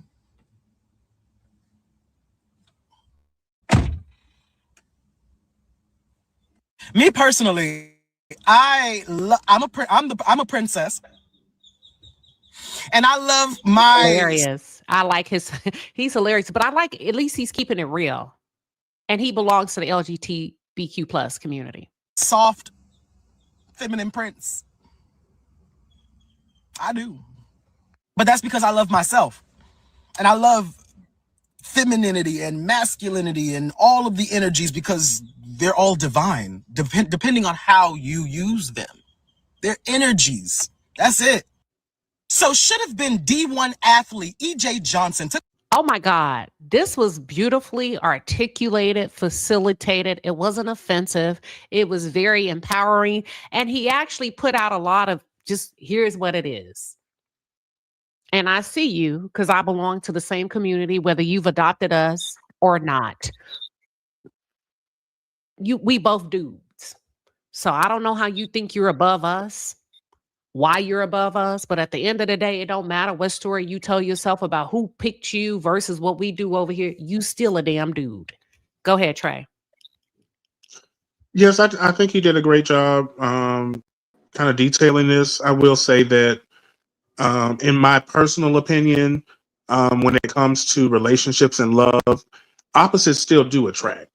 So I can't say that it's internalized misogyny or homophobia if I'm a feminine person and I am attracted to masculinity.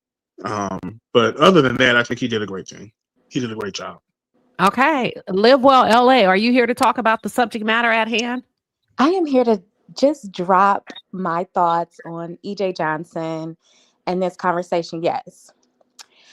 This is why I don't blame Tasha K's stance.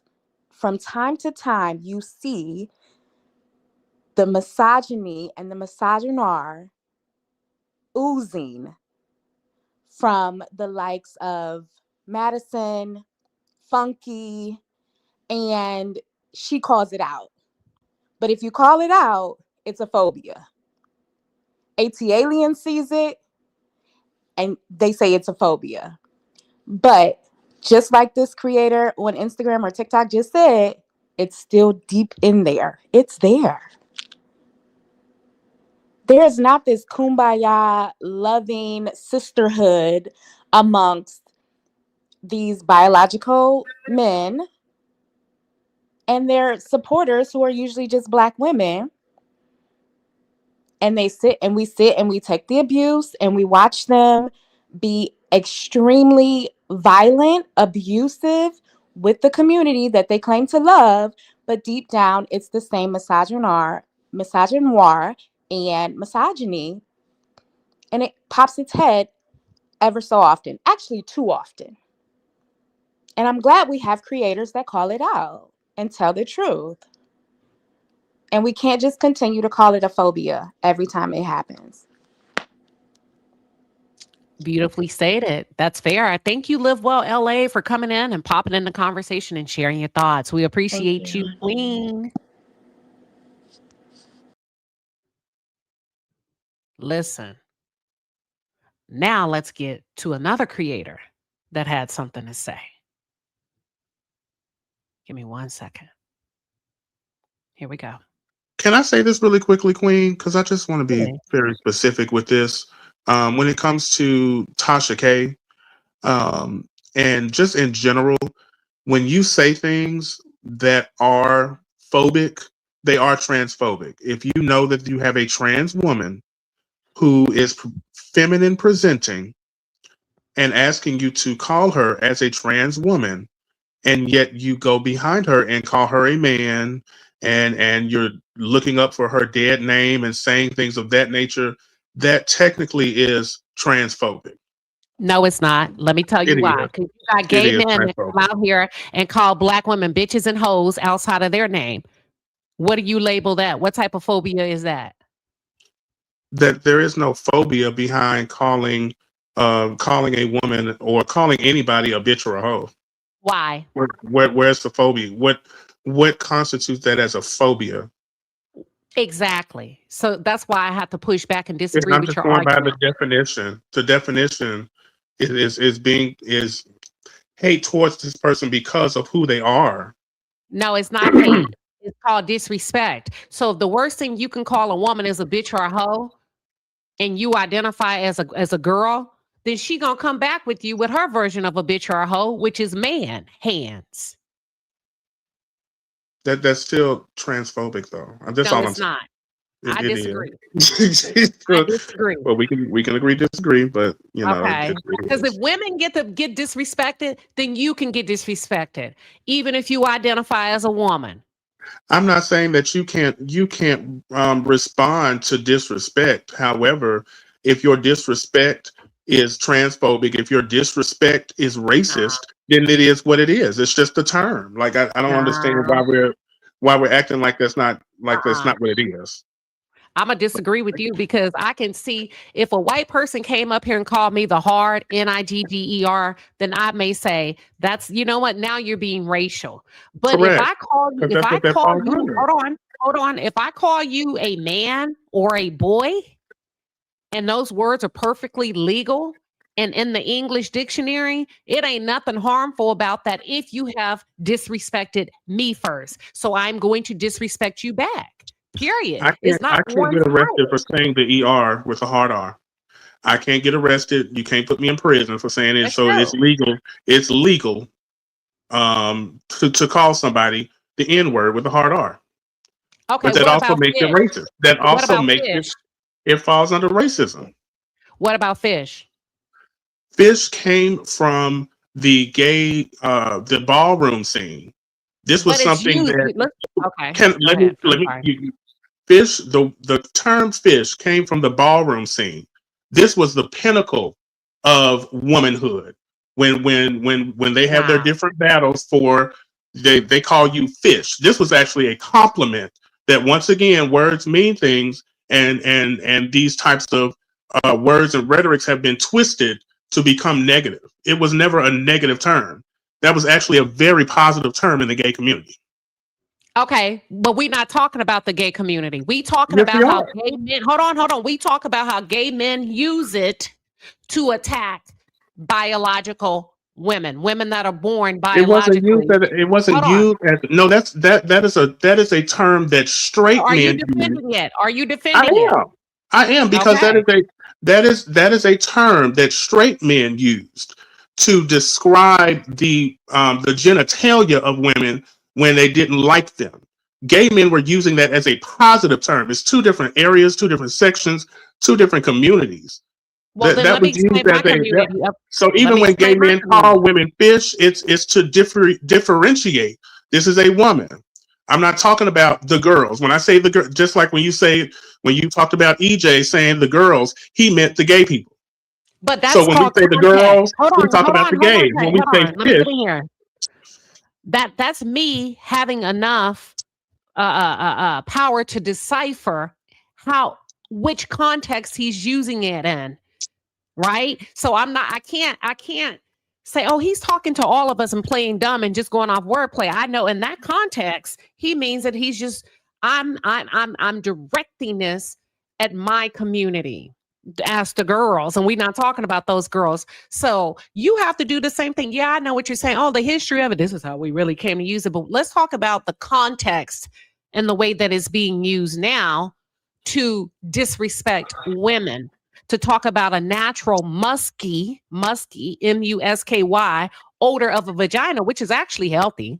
But that's what the straight men would say about women. But let's bring it to today.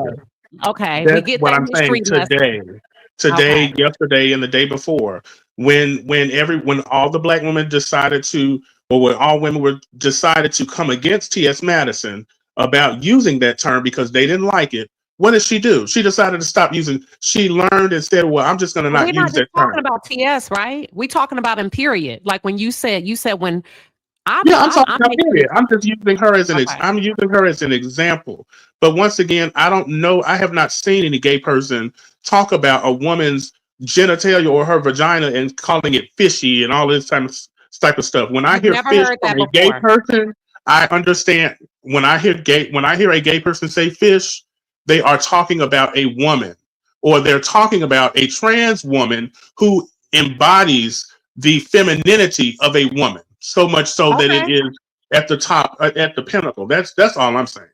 I got it. I mean, whatever makes you feel better at night. Gay boys don't insult women. We got it, Trey. They I'm don't not insult now. Come on, Queen. Right. I did not say that. I did not say that. I did not say that, Queen. I did not say that gay men do not disrespect women. Everybody disrespects women. Everybody, gay, straight, black, are we white. talking about? Women. Let's keep it to what we're talking about. Who are we talking about? We're talking about what you said. You said, "Can I say?" I was about to move on. Now you brought this on yourself because you say, "Can I get in there and say something about Tasha K?" When a woman like Tasha K calls a man who identifies as a woman a man, that is gay phobic. That's homophobic. That's transphobic. I didn't say it was homophobic. I just said it was transphobic. I'm paraphrasing. So, and I said, in that situation, I said, no, it's not. That's called being disrespectful because they're going toe to toe. They are going to be disrespectful and be transphobic at the same time. Queen. That's all I'm saying. Hold on, but you got to take in the context, right? So if they're going toe to toe, if he's being disrespectful or if both of them are being disrespectful, he called her a bitch and this and this and that, and she come back, shut up, man. They're both being disrespectful. Now, T.S. Madison was out here disrespectful and transphobic. You can still be disrespectful and homophobic. You can still be disrespectful and Trey. racist. I got to get in my comments. Give me a second. First, hold on, Trey. So, Miss Lynette, who you telling to shut the fuck up? Because I'm finna shut you the fuck up. Hold on. Because we don't talk like that. So let me give you a warning. We don't talk like that over here to each other. So I'm gonna need you to mind your motherfucking manners. You can go strong in the chat, but we don't go like that over here. I know it's getting heated, but this is one of the few YouTube pages where we do try to be respectful to each other as Black folks. Now we gonna argue, we gonna go debate, but you're not gonna get ghetto low. And have a good time in the chat, but I need to give you a warning because I ain't never seen your name before. But Miss Lynette, be nice. I know you telling Trey to shut the fuck up, but Miss Lynette, be nice. She'll be all right. Hit the like button, Miss Lynette. Share, and subscribe, Miss Lynette. Bring all your other haters on over here and let them. Oh my God, Trey, they coming up here, Trey. Now, y'all, Trey is my Trey. Me and Trey can go at it. He wants to argue with me. We argue, y'all. We do that over here. But we one of the few pages that ain't gonna start calling you a B and all of this and that and that. But Trey, I'ma disagree with you. I'ma disagree with you today. You hear me? Hold on. If you can disagree with me, but you're also disagreeing with the Webster's Dictionary. So I don't. I'm sorry to you break standing on your side of the fence. I'm standing on mine. So, Queen, you telling me if a black man and a white man got into an argument, and that black man and that white man called that black man an N-word with a hard ER, is that not being disrespectful and racist? Let's start back. If that black man say you cracker, and that white man responded, you Nigger, both of y'all disrespectful. They both are disrespectful, but the black man does not have the power to be racist. That white man is being racist by using that term. Don't call. If I am a trans woman and I identify as a woman, which is not a biological term, so that does not mean that I am a female. I am still considered a woman. And if you are calling me a man, knowing that I don't present as a man, knowing that I don't look like a man, you are being very disrespectful, and you're also being transphobic. That's all I'm saying. No, I disagree with you. I disagree because what you're saying is there is nothing that a gay man can say to a woman that would produce a phobia. You must be crazy. There's a lot of that boy just told you. At least he was honest. At least he said, ladies, there's a lot of these motherfuckers out here that are misogynistic. They don't like you. At least he can tell the truth. Can we bring you up to speed? Bring me up to speed. I did not say that man. there's nothing that a man can say to a woman that's not phobic. What I'm saying is, if you are calling, whether you're a man or a woman, and you're calling a trans woman intentionally a man, that is a transphobic statement. That's all I'm saying. Okay, so would it be considered whether it's based in reality or whatever you want to call it, it's still transphobic based off of the definition. Now, this is where you defaulting to your natural instinct as a man, because you didn't give me. Hold on. We good. But let me just call it. This is where you're defaulting to your natural instinct as a man, because you gave me a scenario, and where a woman who will refer to a man who identifies as a woman as being transphobic if she calls him a man. Then you use the black-white thing, whereas if a black guy calls a white man something, a racial term, whether it's cracker, you better come up with a bigger one than nigger. And the white man responds, okay then, nigger, you saying, well, that's still racist towards the man. But when it comes up towards women, we got transphobia, we got racism towards men. But when it comes to women, bitch, hoes, fish this, fish that, you can't come up with nothing to say that's a huge violation. It depends on what it is. If I'm a black woman and I call another black woman a monkey, that is that not some type of phobia or something? No, if I'm a black man and I talk about a black woman, is that not misogynoir? I mean, there's other terms that you can pull out. There's terms that you can use. If I'm a light-skinned man and I talk about a dark-skinned woman, it's colorism. There's different terms. Yes, I'm just speaking towards the transphobic term. That's all I'm doing. No, okay, I get you. I follow you, but I need you to follow me. What I'm telling you is, just like you say to T.S. Madison, that may be transphobic.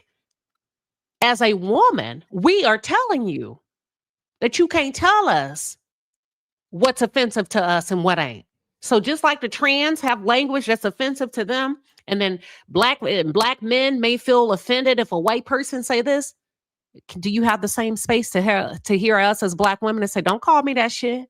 Because I'm looking up at you upside your head. You got a phobia too. You're misogynistic too. So, you got a natural hatred, even though we haven't come up with the word for it, right? For black men, that may happen, and not all of them. But if we're talking about it, there's a lot of black men that are just not gay, that don't like black women. Now, they ain't came up for a term with it because white folks don't really give a damn what the hell we got going on, and I don't blame them. We can't even get along and agree when it comes to a damn boycott. But just because you can't find a word in a dictionary doesn't mean that the hate and the discord does not exist. So, Queen, I feel like you are questioning my defense of black women. I have been on your channel long enough, and I have made a lot of statements against a lot of people who have disparaged and disrespected black women. I have literally ran Funky Daniva's goofy ass into the ground on your channel. So for you to believe, or you to question or say or ask me if I don't, I understand the differences. I understand that their disrespect goes every different way. Right. All I'm saying is that I am acknowledging that there are certain things that people say that are transphobic, and that specific thing coming from the intent, coming from Tasha K is transphobic. It just is. It is. Okay, and that's fine. And I heard you, but I'm not putting that on how you feel about me. I'm not personalizing anything that me and you have talked about before. I'm not taking that to measure you as a person. I just thought it was a healthy debate. No, I'm just saying. But did you see the comment? I'm not taking it personal. I'm just saying. Okay, gotcha. What it sounds like, it's like, well, are you saying that I don't acknowledge or I don't understand? No, that ain't what I said. I feel like we're in a relationship right now arguing, but let me tell you what I said. What I said is, and that's true. Listen, me and you are both doing the same thing right now. We're defaulting to our natural positions biologically. I'm gonna ride for my side, you gonna ride for yours, but we still gonna ride for each other when right is right, wrong is wrong. And when I say each other, I'm still gonna take up for my gay boys that I like. You still gonna take up for your black girls that you like. But what I'm highlighting is when it comes, I said you defaulted to your natural position, Trey, a little bit of bias, just like I'm defaulting to my natural position, a little bit of bias when it comes to the women. You got it? I understand. I don't agree. I'm just going by strictly by what they say is transphobic, and that's all. That's what I believe is that. I got you. Specifically, Tasha K is coming from a place of transphobia, of hate and fear of.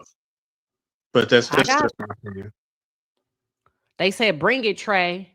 They said, "Don't let off of her." No, I like it. I think you look. I want you to back off. No, I get it, and I'm gonna go for mine. I go hard in the paint when I believe. But in that situation, I think there are some women that are transphobic. But I think Tasha K is giving what she's receiving. I think it's wrong just because she says something or issues an insult. Motherfuckers say shit all the time on YouTube, and y'all let them. Yeah, and it works both sides. So all of a sudden, if a woman says something against a man that has an alternative lifestyle, be it trans, whether he identifies as a woman, transgender, transvestite, gay, bisexual, if she says anything, if they're in a verbal argument, why is it that she's held responsible and he isn't? That's basically the crux of the argument. That's all. I get what you're saying, Queen. Now don't back down, Trey. No, I'm not backing down. I didn't want to continue on if because I feel like we both on our side. So it's like I don't view that that black woman or whoever it is that said one thing. I think both people should be held accountable for what they say. I'll say that. Okay. And specifically with Tasha K, she has attacked based off of nothing. When it comes to Tasha K and talking about T.S. Madison, it was Tasha K that attacked T.S. Madison first, and also attacked her mother, and that's why T.S. Madison has given Tasha K any type of vitriol, because you were attacking her mother for no reason. Okay. But that's the whole nother conversation and story. So. Oh, look, Tennessee girl said we done ate that debate. We did. But hold on. We didn't even get to the second. Let's go to the second clip real quick. Hold on. Here we go.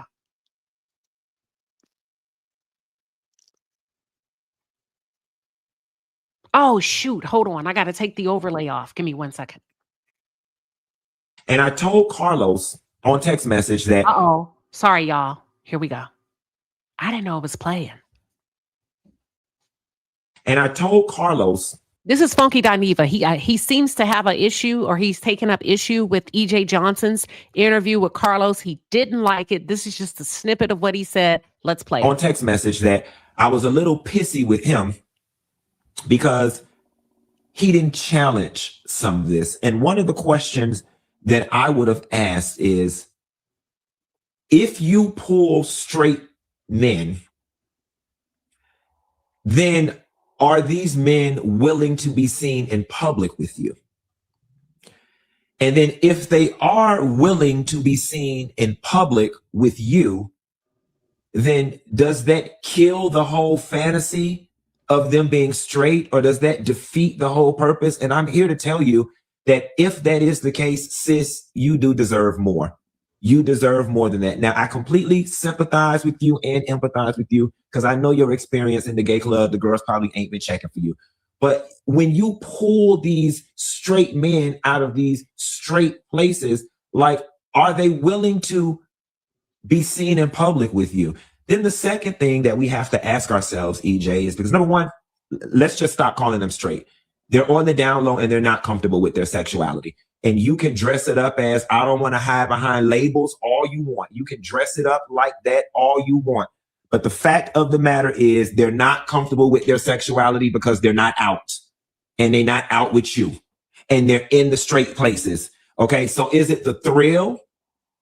Does it make you feel good that, you know what I'm saying? Oh, he looking at her and he looking at me. And you know what? A lot of that is deep-seated trauma, in my personal opinion, that I'm not qualified to diagnose. I feel like a lot of that is deep-seated trauma in the sense that, you know what I'm saying? You even said, I don't like gay guys. It always bothers me. It always bothers me to a degree when the most feminine of the community say shit like, I don't like gay guys.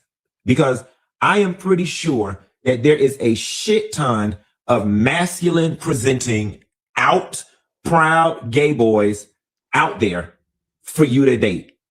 But you're not being 100% honest in your pursuit and in your preference for these straight types. You're not being 100% honest, EJ. And the reason why I'm able to say that without even knowing you is because this disease runs rampant in the gay community, especially amongst the feminine type. Oh, I got my straight. He's not straight. Oh. And then y'all wear it as a badge of honor. Oh, you know, he got a wife. He got a girlfriend. He got kids. Now notice he didn't say that Funky.Neva called it a disease. Thank you for being honest. He said there's a disease that runs rampant within a particular demographic and sector in the Black community of a particular, he said gay community, I'm sorry. He said with a particular males that obsess over sleeping with men that sleep with women. You want to get in on this, Trey? I mean, I agree with what Funky.Neva is saying for a change.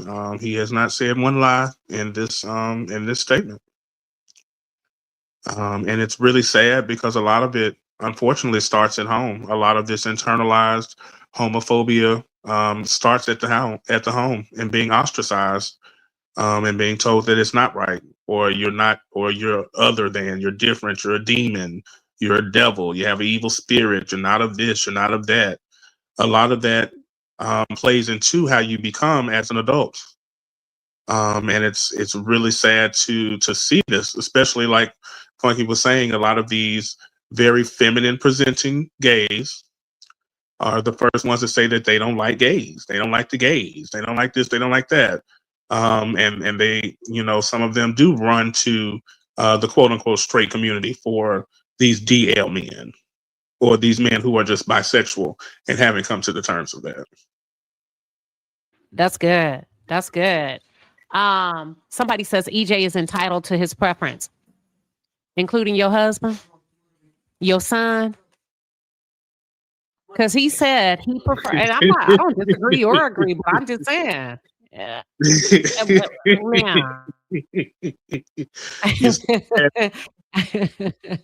Your great uncle, he might like him old. You never know.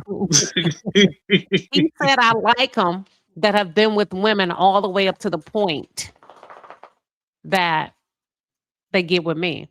It's a disease. That's what Funky, we're just talking about. Listen, Funky say it's a disease. It's not healthy. It's not a healthy way of thinking. Because at some point, somebody's suffering. And guess who's suffering? The woman. Because they don't want them if they don't have a woman, ladies. They don't want them if they don't have a woman, gentlemen. And that could be you, or anybody. That's why I always say I don't understand women that'll get on the side. Sorry, my natural default first without asking question on the side of a man. Unless you know him, you know him. Y'all are good friends, your family, and you have all of the details. Because at the end of the day, you have a man that takes pleasure in creating a woman's pain indirectly by sleeping with her husband or her boyfriend or her child's father. Does that responsibility rely on the man that you're with? Absolutely. But the man just told you that's his preference. So that means I have an appetite to inflict harm and pain, emotional pain in people's homes. Let's continue. You know what I'm saying? And I guess it makes y'all feel fishy. I guess it makes you feel like a woman that you got a real man because he not with that gay shit. He don't like that gay shit. He don't be over there with the gays. Just like I hate gays that say I don't hang out at the gay clubs. You know, the straight presenting gays that get all the straight privilege because you don't know that they're gay. And they say things like, I don't hang out in gay spaces. Yeah, because of the straight privilege that you have.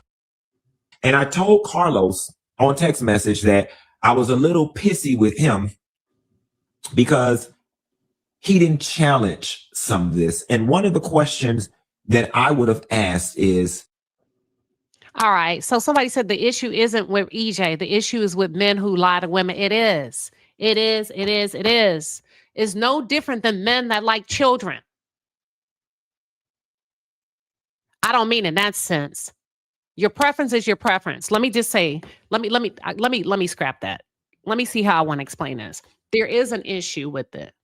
When you have other gay men or the gay community saying, in some sense, it can be very unhealthy. It's a very unhealthy dynamic because somebody's going to get hurt. You know, if you're the only way you'll take him is if he's with a woman or have been with a woman and he's not taking you out to be, now let's just say he was with a woman and now he's going to date you. What Funky Dineva is saying, that's not what's happening. What's happening in most cases, probably 99.9% of the time, yeah, you may have introduced him. We're not talking bisexual. We're not talking. Well, let me ask you this. If a person has not acted, do you have to act on a sexual desire to be bisexual? No, I mean, if you have that sexual desire, and not have acted on it, you could still be labeled, a bisexual. If you have attraction for having sex, if you want to have sex with a man and want to have sex with a woman, yeah, I believe you'll still fall under that category. You just may not act on it. Okay. I think what I'm trying to say. Oh, go ahead. I'm sorry. Go ahead, Trey. No, go ahead. No, I was gonna quickly say that it is excuse me, I'm sorry. Both of those are the issue. The issue is EJ, and also the issue is there are men that lie to women. And both of those are big issues in the dating world. But EJ specifically going towards men and verifying them by making sure that they are attracted to women or have sex with women and have not had sex with men before and still wanting that is still an issue. You can have a preference and that preference can still be bullshit. Boom. That's what I'm trying to say. Thank you. God, you excellent. Chef's kiss. What I'm trying to say is what EJ is doing is not against the law, but it's a dangerous state of mind in a sense that it's predatory behavior. It's predatory. Now, does the man is of age to say, yeah, I'll try that, I'll do that. But he requires predatory dynamics where the woman doesn't get to choose. That's why I said his preference is an issue because, and I probably used the wrong example, but here's where I'm going with that. When there are men that like to molest and, whatever kids, and they have a preference, but they'll date a woman and sleep with the woman and marry a woman and do all of this and procreate with a woman to get into the house to have access to the kids. That's all I'm trying to say. So the preference, even though it's okay, is along the same line. Y'all get what? It's still trickery. It's still foolery. You're still befriending these girls to get access to something that you probably would not have had access to if you didn't pretend to like these girls, if you didn't pretend to be a girl's girls. So EJ is the issue because he's not on the up and up. When your He's not on preference, the up and up. Go ahead. when your preference involves manipulation, that's Yes. that's an issue, and that starts Yes. with that damn preference. Yes. And he purposely abandons his safe place where he can go out and openly play, even for straight men that go into gay places. He don't even want them.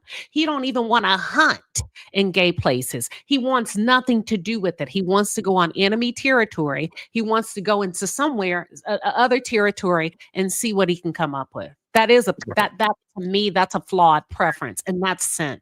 Maybe it's not the preference, but it's the way you go about hunting the preference. Right. And like Funkin' and even I stated, in these gay clubs, there are plenty of masculine presenting men who will walk in the sunlight with your ass, being a feminine man. So for you to go out of your way to go to a straight club to feel the need to find some man that normally would not look at you or give you the time of day, it's just kind of odd. You loving this chase, and then you get to the chase, and it becomes a point of manipulation. That concerns me. From a character place, Right. Forget your sexual preference. It's the principality of it for me. You have to be trustworthy. I have to. But anywho, this question, this comment, Rennie, this is a good one. Rennie Den says, and how does EJ know that these straight men have never been with the man before? I think he stalks them, and not in a stalking way that could get him sent to jail. There's people that'll sit across the room, go to parties you go to, befriend your wife, your neighbors, all of that, and sit back and watch. They can tell you've never been with one. But you are right, Rennie Den. I said that earlier as well. A lot of these, they're so masculine presenting, you wouldn't believe that they've been with another man, and they will tell you that they haven't been with another man because that's what DL men do. that is the game of a DL man. He's not going to discuss any type of additional sexual proclivities he has with other men. That's the whole idea of the DL. They want everything to be done in private when it comes to being with another man. I tackled the first part. Trey brought it home. The bottom half of the question. I'm learning a lot because I didn't know that many gays had an issue or took up issue with what they believe is kind of a questionable way that EJ gets what he wants when it comes to relationships and securing his preference. So I'm learning a lot. Yeah.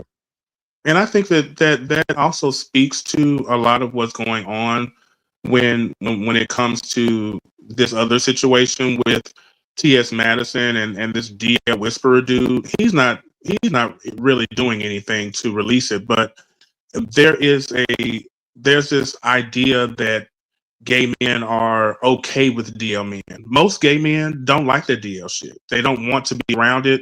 It's sickening, and it's gross to all communities. Like we would want for you to be open and honest and love yourself enough to be able to be open and honest with yourself and the people around you.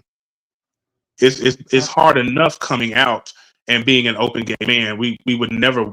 Most of us would never really want somebody to be stuck in the closet and trying to pull other people into the closet with them, because that's not a good place to be at mentally, emotionally, any elite. So I just wanted to make sure that was stated. Okay, I'm gonna go to my super chat, but before I do, can you answer this in your opinion? Yes or no? Is what EJ, in your opinion, is this considered somewhat of predatory behavior? Yes, I see it being predatory. Yes. Okay. There you go, Mauricio.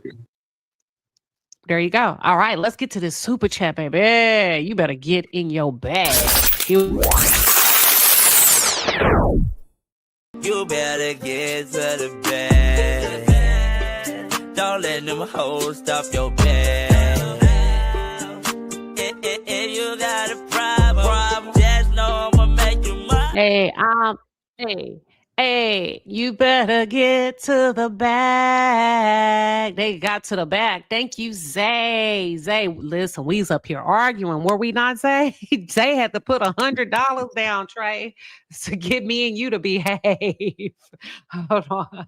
Big Zay, undone. would it be that bad? Now go ahead, Trey. You had to pull out the undone. I'm sorry, Zay. I ain't mean I'm not attacking black women. I'm black women. He's coming in a Honda. Zay came through with 100-piece and said, listen, stop all that fighting because black men support black women, real black women. I love your page, Queen. Well, thank you, Zay. We love you and we appreciate you. More heat. Yes. Thank you so much. We appreciate you. Coco Mochi had to come in with a 20-piece super sticker. Who else? Oh, Zay became a member of the channel. Hey, Zay, where you been? I know who you are now. Zay. Destination Sunrise came through with a 5-piece and a pepper says, so Trey. Okay, Trey, this is for you. If y'all have questions for Trey, go ahead and use that super chat. I'm going to let him answer. I ain't going to even help. So, Trey, what term shows a trans woman's hate against a biological woman? I'm going on mute.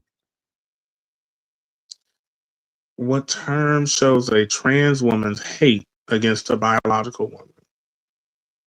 I mean, you could, when you say hate, that I don't know. Are you asking me what term like transphobic would be considered? Is that what you're asking?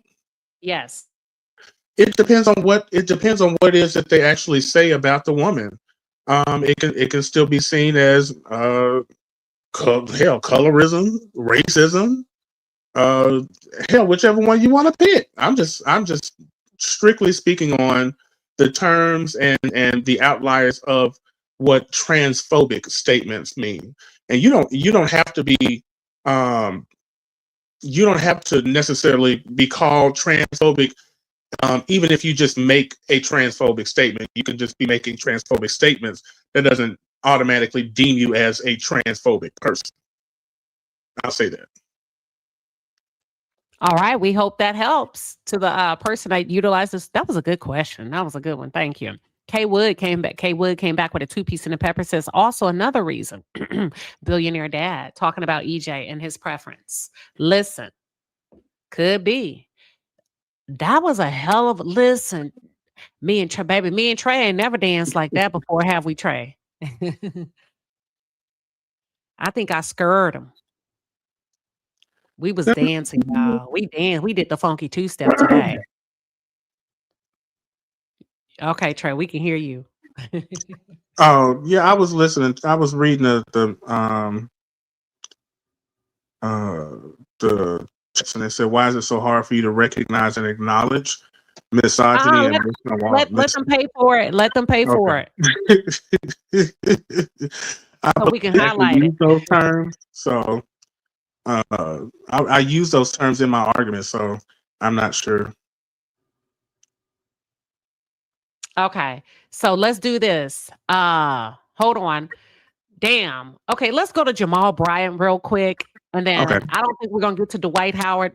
We can come back to him, but I want to finish this off with Jamal Bryant with his sneaky ass. Traveling G-Mob for the 5-piece and a pepper says, can we pay the white man to come and see you and Trey when you guys get... Yeah, y'all should have been and dropped it. Baby, if you would have put the white man, I would have timed Trey out so fast. Listen. Oh, my goodness. You see that, what I just did? What did I do? I said you, not me. Can you highlight more Mauricio one? More show? Hold on.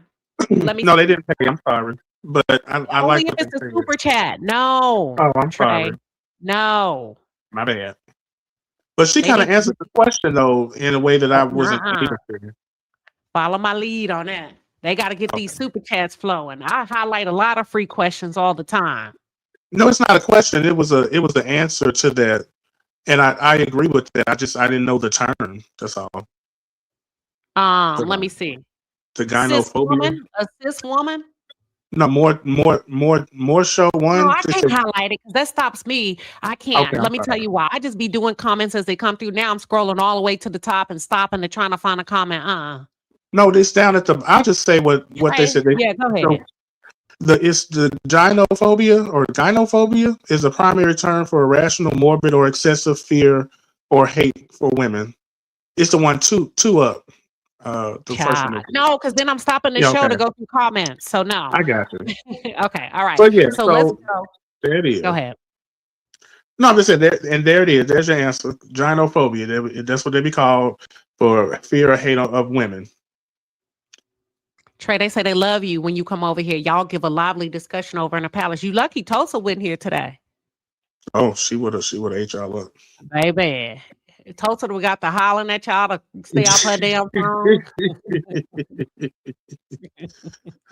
So what is this man talking about now? I'm now Hold trying on, to begging. I said what the hell I said. Bye.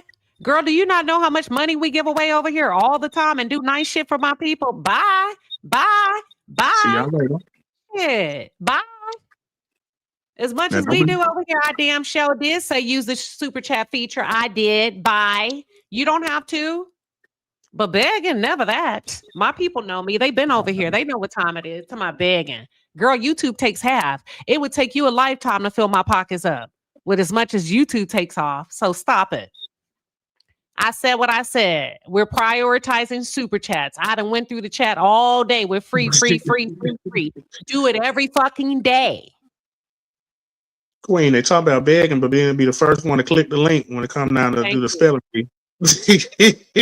Trying to get to do it every day. Do you not know how YouTube work with big content creators? Your shit will never make the screen unless you pay. Quit playing with me. And I said what I said. To my begging. Girl, bye. No, I know some real beggars. I know some real beggars. And Queen, when I tell you a nigga, let me tell you something about niggas. Let me talk about them. Baby, they can't stand to see you get a cup of coffee for free from Starbucks. You got some black people that constantly wants to see you stay in a position of giving. You can't even ask for a fucking super chat or cash. Oh, they begging. Do you not know the thousands of dollars we've put out into people's pockets, sent people's food, bought shit for people, and they've still given us their ass to kiss? Get the fuck out of here. And I said what the fuck I said. If today I decide that I wanted my damn chat to flow with super chats, and if the truth be told, they should be overwhelming just because you came in here and talk shit as much as we do, as much as pizza and hamburgers and shit we send out and buy food for people and send gifts for motherfuckers that are having babies in this. And I don't mean it in a bad way. Shut the hell up.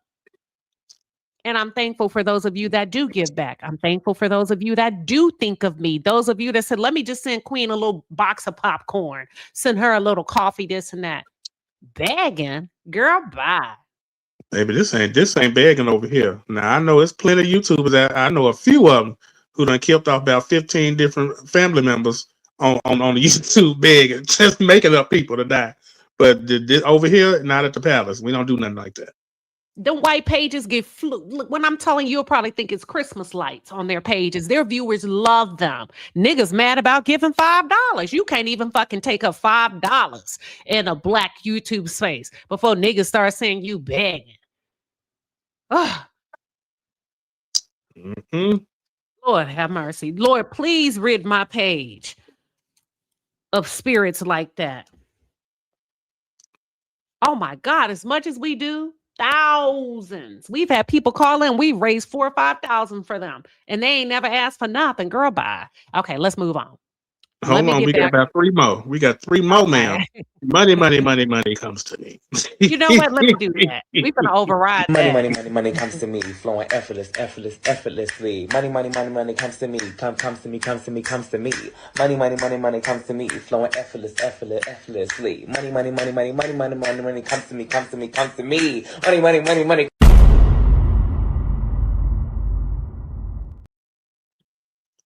Period. Flowing effortlessly. Thank you, Rita, for the 10-piece super sticker. We appreciate you, Queen. Daphne Johnson coming in loud and clear. We hear you now with that 20-piece and pepper. She said she came into the wrong place talking that shit. Exactly.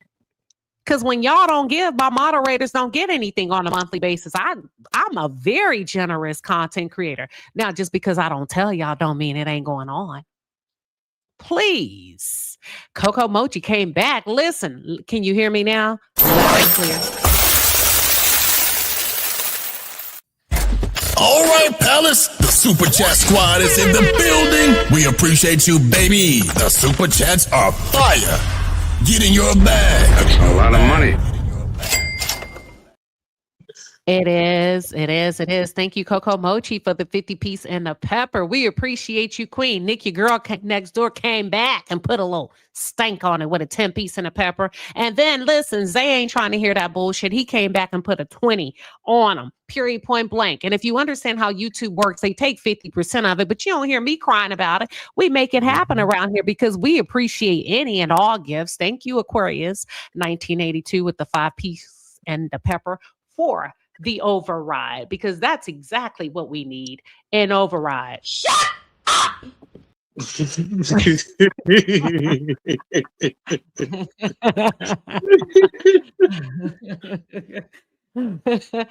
Tony J coming through with a 20-piece and a pepper. Thank you, Tony. We appreciate you. And just like that, Miss Tila came through to shut the shit all the way down. And she said what the hell she said. Love you, Queen. And I love y'all back. And listen, just like that, you hear Cheryl coming through. Hold on. Oh, wrong one. Hold on.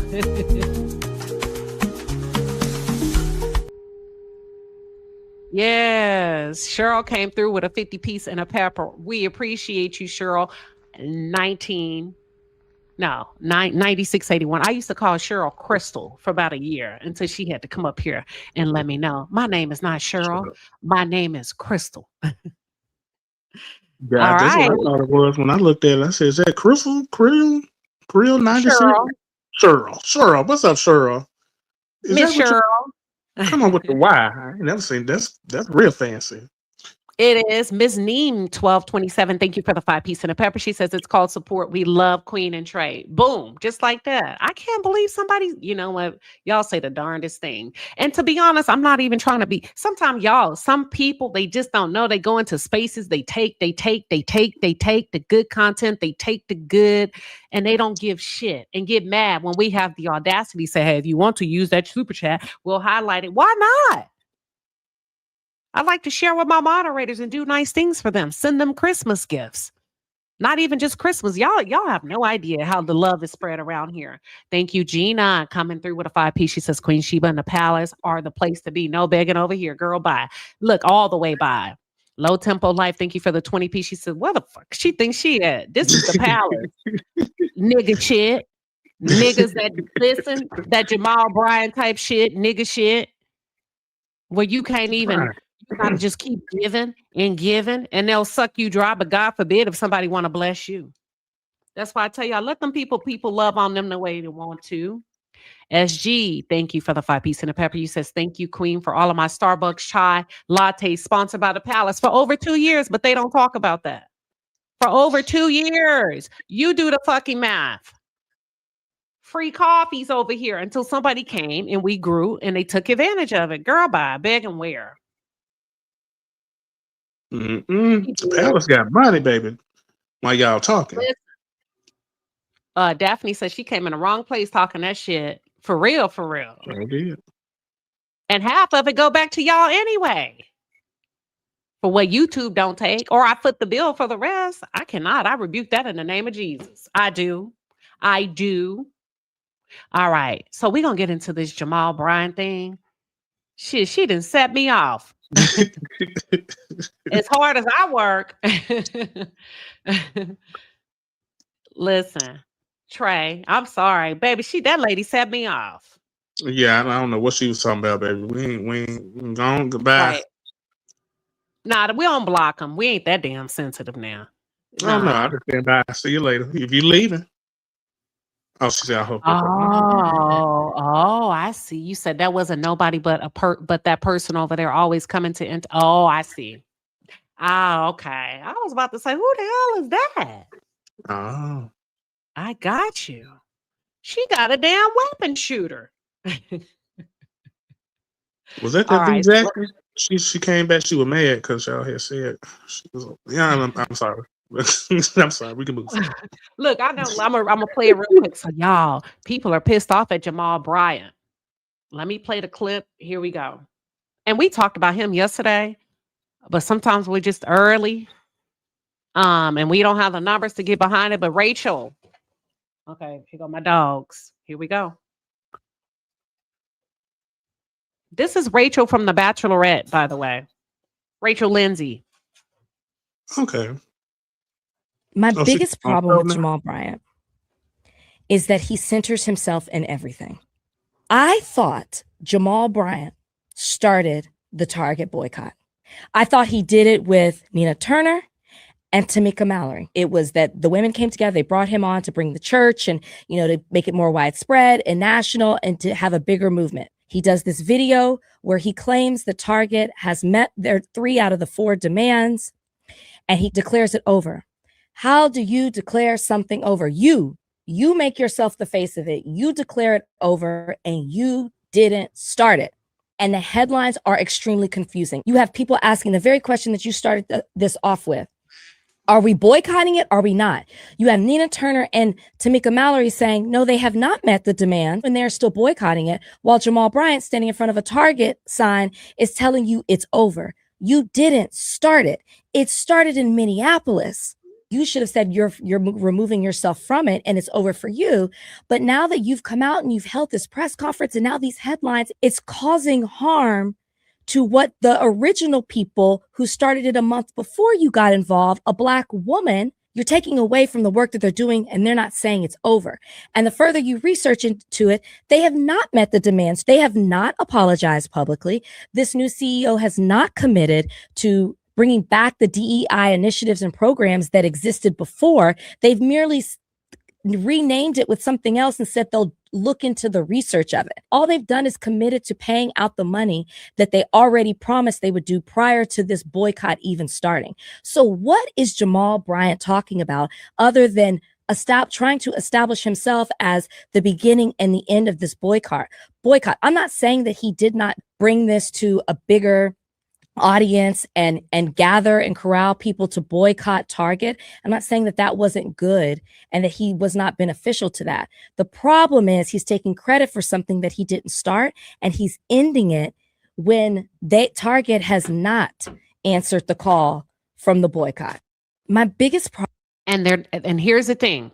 Remember, we just talked about defaulting to your natural position. And I don't mean that as an insult. I just like to talk and keep shit real around here. Jamal Bryant brought his behind in there, completely disrupted the work of the women, completely disrupted the process of the women. I truly believe, and nobody is going to make me believe otherwise. I believe as a man, Jamal Bryant took advantage of what those women were doing. They had already built the bridge. He crossed the bridge. He got the intel, pretended to be a good neighbor, got ahead of them, sat in those meetings with those white CEOs, got a deal cut for himself. This is what I believe. And I'm not going to say allegedly because I believe it.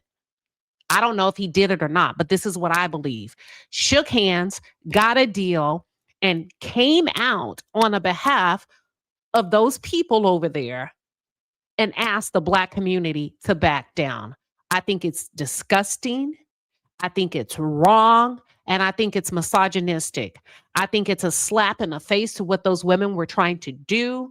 And I think at this point, if I were those women, my recommendation would leave it alone. Because what we've just shown is discord, disconnect, and that we could be bought out. It doesn't matter if it's over for you or not. It's over for them. The checks have been signed. The hands have been shook. He's already deposited the check, in my opinion. So ladies, good job. Round of applause. But this one, you may want to walk away from. You're not going to get anything else done. The folks have already cut the check. And when they've cut the check, the window is closed. There is no more negotiations. This isn't the fault of Target. This is the fault of the Black community. We have snakes on the plane.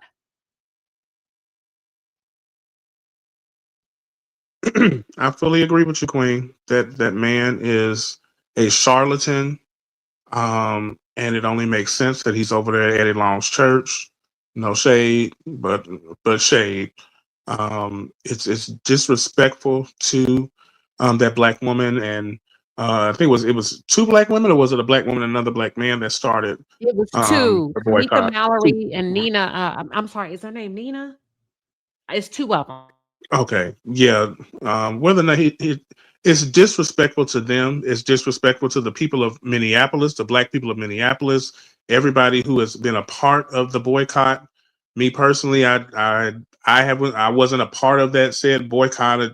I don't even shop at Target like that, but just from a standpoint of someone outside looking in, this man clearly has been paid off. He got on that live talking about they pledged to give some money, which means that they haven't forked over a damn dime. He don't have a receipt. He don't have a payment. He doesn't have anything but whatever they gave him to shut him up and tell his congregation and everybody else that something that he did not start is now over. He really should be ashamed of himself. I don't understand. Well, I get it. It's real. It's just sad. And it's disheartening to us as a community, because once again, we have somebody who is bought and paid for. Whether or not I believed believed in him or not, there are many black people who believed in him and followed behind him. And once again, it's just another bought and paid for Negro. For you, by you. FUBU. Right. It just goes against one. It's just another notch in the we can't come together belt. We'll never be able to push forward and have any real change, because the people that call themselves the leaders of this change really don't want change. They just want the metal change. They want the change that comes in their pocket, not the change that shifts any type of culture or betterment for our people. I agree. And thank you, Kenzane here, for the 20-piece and a pepper. She says, Queen, since you begging, Queen, here you go. Thank you, friend. I appreciate you. Ramel, we appreciate you coming through with that super sticker. This is disgusting to me, because watch this. It's a feeding frenzy. Y'all, this was really good, because I was over there on, this is Rachel's podcast. It's called Higher Learning. Rachel was a Bachelorette. Her dad is a judge in Texas. Her dad is a judge. That's why he never appeared on the Bachelorette. This girl comes from a phenomenal family of Black excellence. I believe her dad was a federal judge, if I'm correct, right? She's an attorney. Roland Martin. So she's doing her thing on her shit. Y'all got to go look at these comments. When I tell you we woe his ass out, listen, men and women. And this was such a good display of camaraderie, because go to her page and look at this clip. Roland Martin brought his ass to the comments, and he goes on to say, after she did this, she released this, he says, these comments are driving me crazy. Then he hashtag Roland Martin Unfiltered and he tags Black Star Network Covered. That's his network. Plugging himself on a black woman shit. Watch this. Without her permission. Goes on to say, we covered this boycott from day one. If folks actually watched, they would have been better informed. We covered this extensively, all caps, including live streaming all of Wednesday's news conference. Watch this. Stop reading white media and ill-informed blogs. How the fuck you come on her shit, insult her, when I tell you we tow his ass up? As you should. That big roly-poly with an ascot ass nigga. I'm so tired of these. He's another bootlicker. He's another bought and paid for. He sat there and did all that pushing for Kamala. Then as soon as he found out that they didn't pay him no money like they paid those white people, he got mad and started scrounging up his face and calling all out for Democrats bad, this, that, and the third. Fuck Roland Martin. Excuse my And I said to him, Roland Martin, you could have said it nicer. Not everybody watches your content. Somebody else said, It's a wild ass sense of entitlement, as if we're obligated to follow your content. And they just went on and on. They started tearing his ass up. Because first of all, why you coming over there trying to shake her tree? Let her get it how she get it. You could have took to your platform and said something, but you didn't. In the manner that she is, I can't stand. Listen, the divide, y'all, knows no boundaries. You got Roland Martin, who's established. Why are you over there picking on Rachel Lindsay? Because she getting a little bit of airtime. Because you tell and plugging yourself and telling people to don't listen to ill-informed blogs. I wouldn't give a damn if her blog was handicapped. If I want to be over there, I'm over there. Does that make sense? What is it? And that's another thing. Y'all have a hard time minding your fucking business as Black people. Who gives a damn what she's talking about? If you don't like it, you keep scrolling. But why would you bring your Black ass over there talking about what she is, what she do or don't know, and how you've been following? Just the hate and the crab in the bucket syndrome, and the fact that these men, any work that we do, some of these men are consciously attempting to deconstruct it in real time. Don't nobody want to hear your one-sided ass commentary all the time.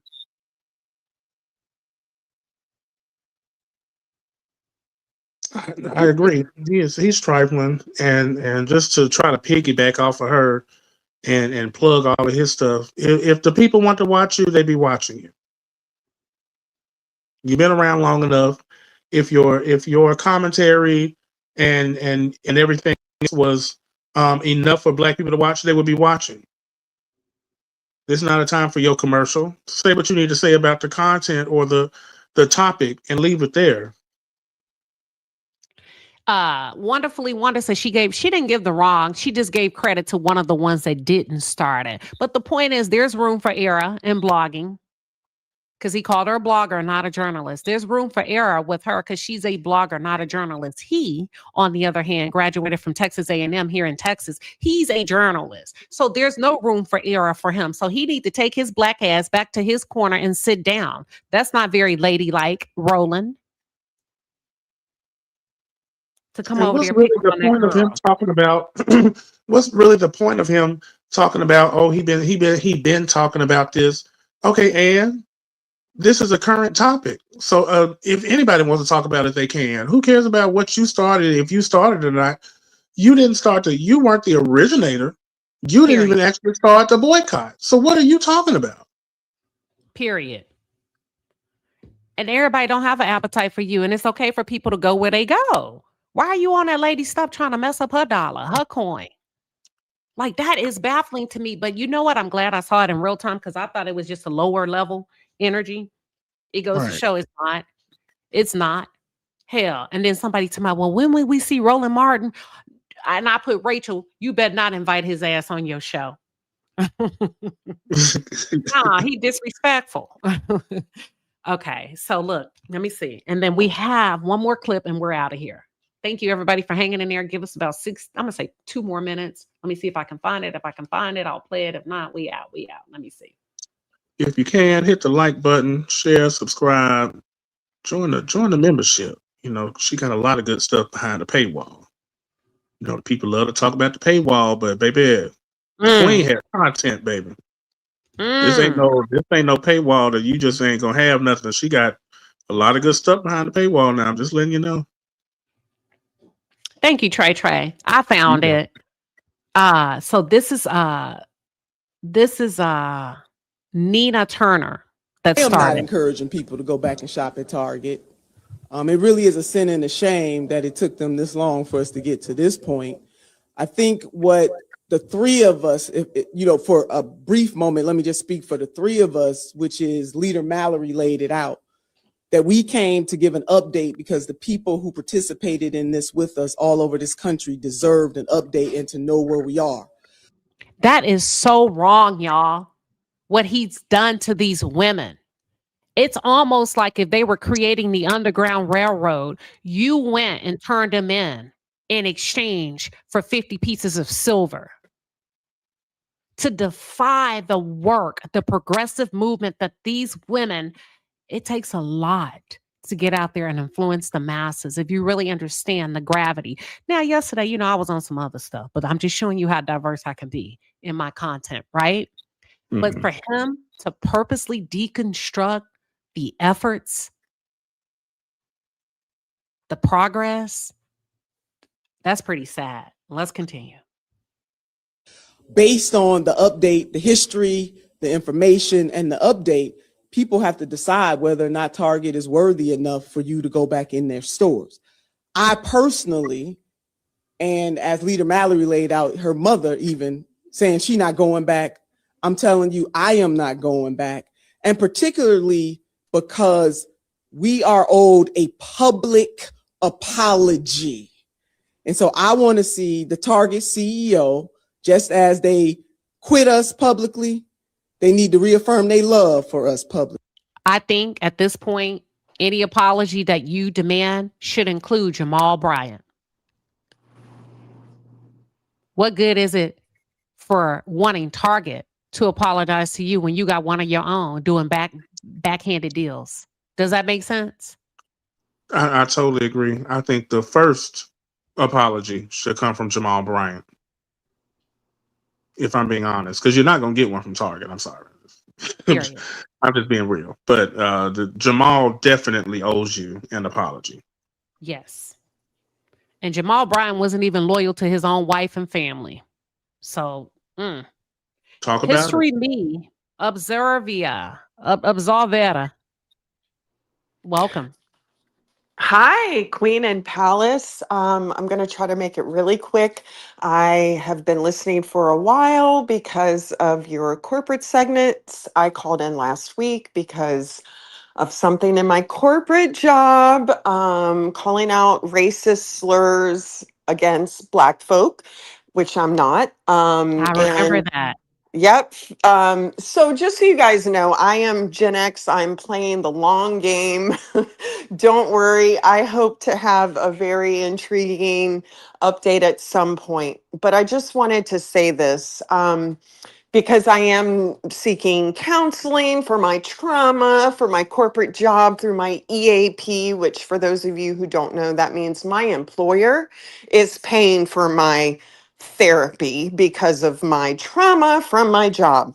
But I just wanted to say this, and I am multicultural. I'm Italian, Irish, Hispanic. My kids are half South Asian Muslim, and I just wanted to say thank you for this welcoming environment. I am currently unpacking my white privilege and understanding better what many folks in this country have always experienced. So I just learned from you guys, and thank you for being so welcoming.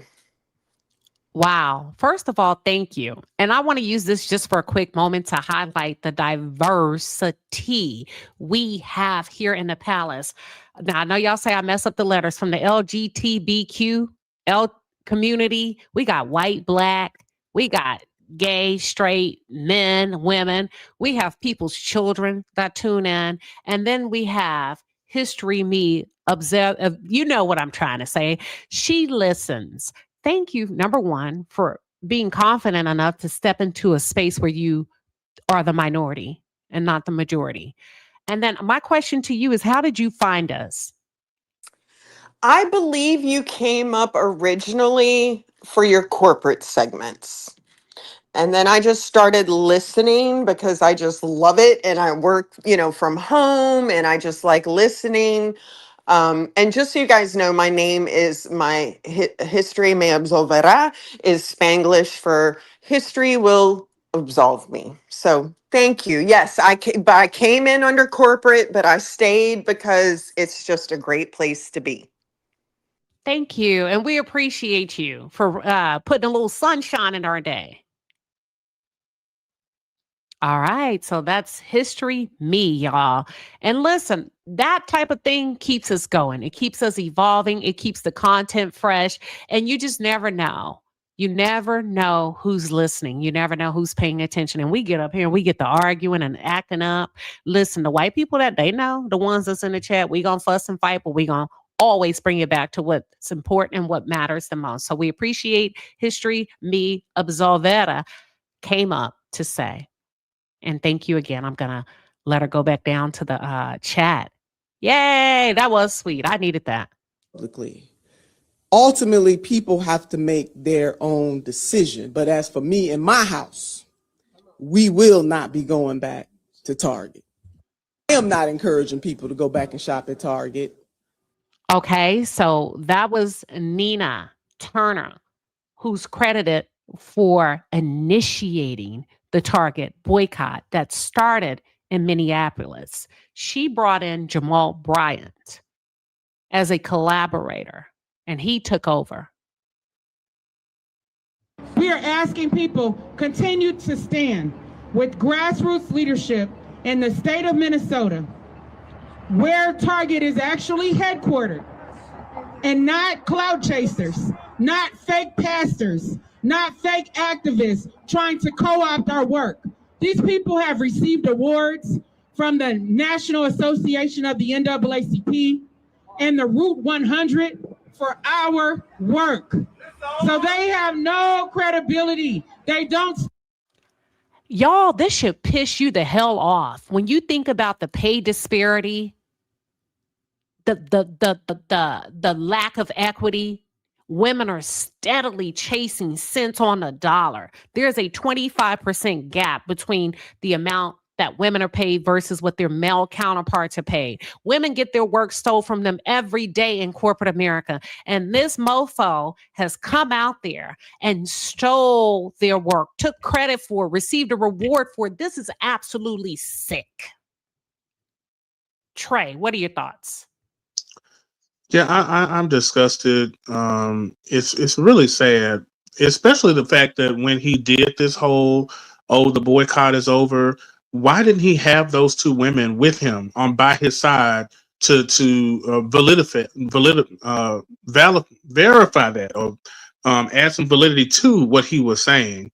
It's sickening that once again the people that start these different movements are not acknowledged correctly, and the people that come after are gaining some type of monetary gain, some type of notoriety for something that they really had no work in.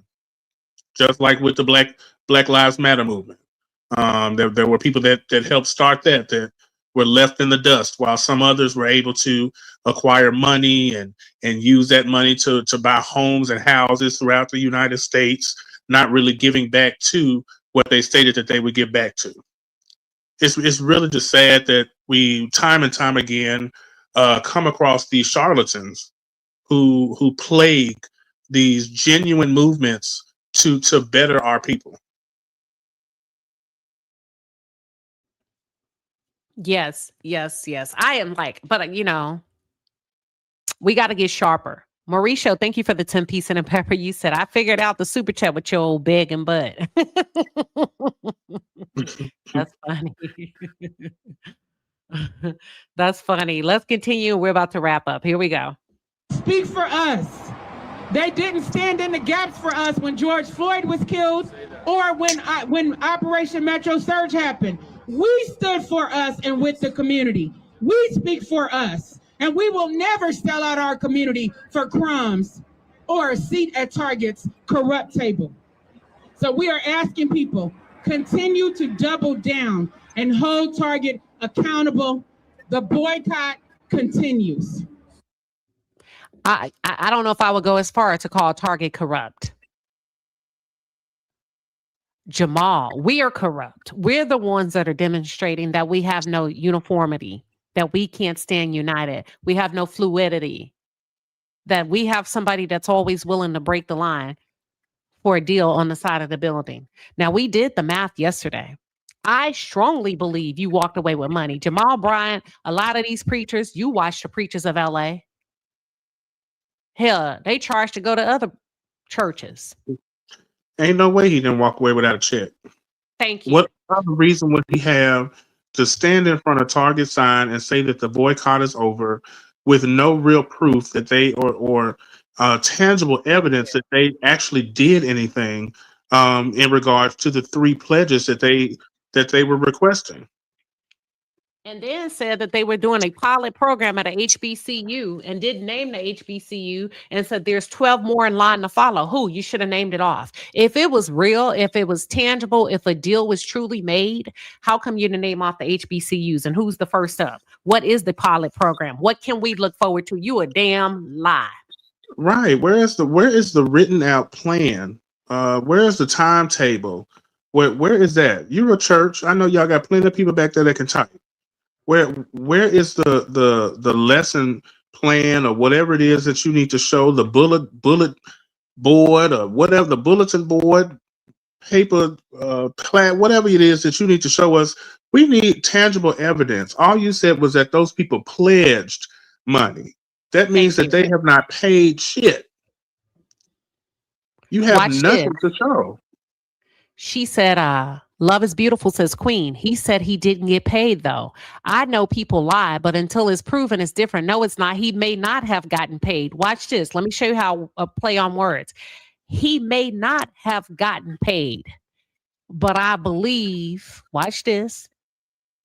If you understand how things work, he still got paid. He could have received a donation to his church. There's 1,000 of you.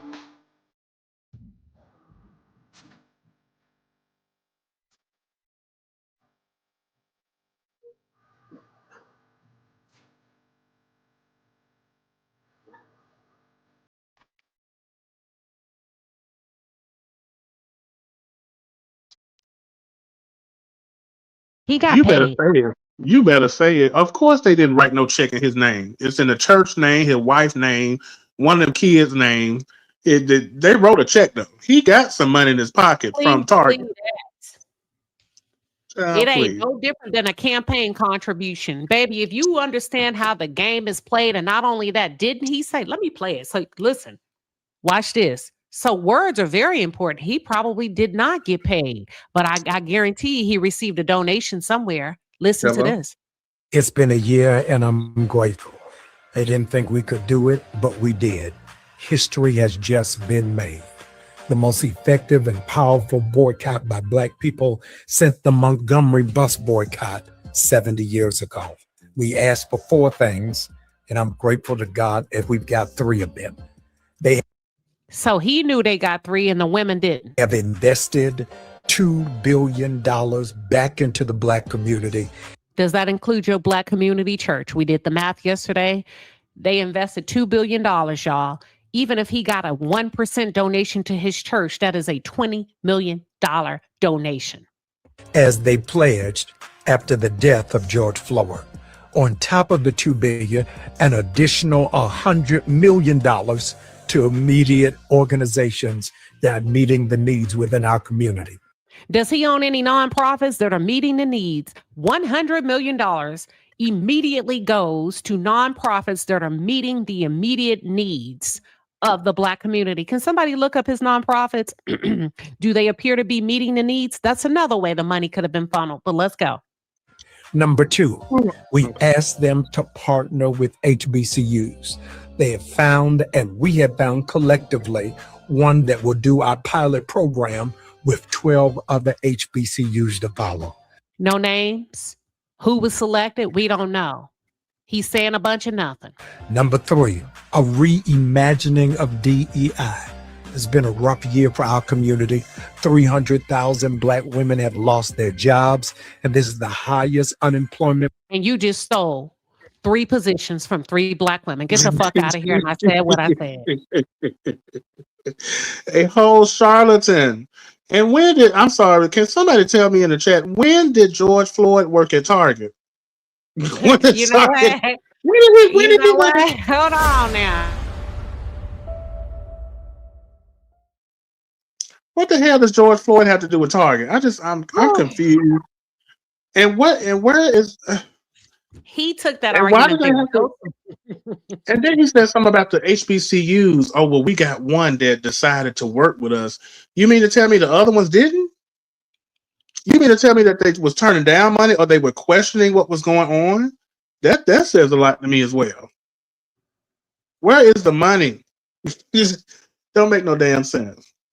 No, yo, you out of pocket. Trey. Trey, you said, hold on. You said, where did George Floyd work for Target? Then he talking about some 300,000 black women lost their jobs. Okay, so did they lose their jobs at Target or were they working for the government? Thank So you want them to go? You want Target to hire 300,000 black women? Is that what you're saying? I don't want my mom and my auntie up there at Target. I can guarantee you that. I'll tell you that. Baby, that's all we got today. Pastor Judas. They can talk about Pastor Judas. Pastor Holy Whore. What that lady say? This is ridiculous. I'm laughing because sometimes you got to laugh to keep from crying. He stole that movement. See, the men have tried to do it for a number of years, and we thank you for your services. And the women got out there on the front line, and this man came in. That is ridiculous. That is ridiculous. Oh my God. Really sad. I'm too through. It's just, they said Target made a pledge. Yeah. All right. Well, that's all we got today. We thank you, everybody.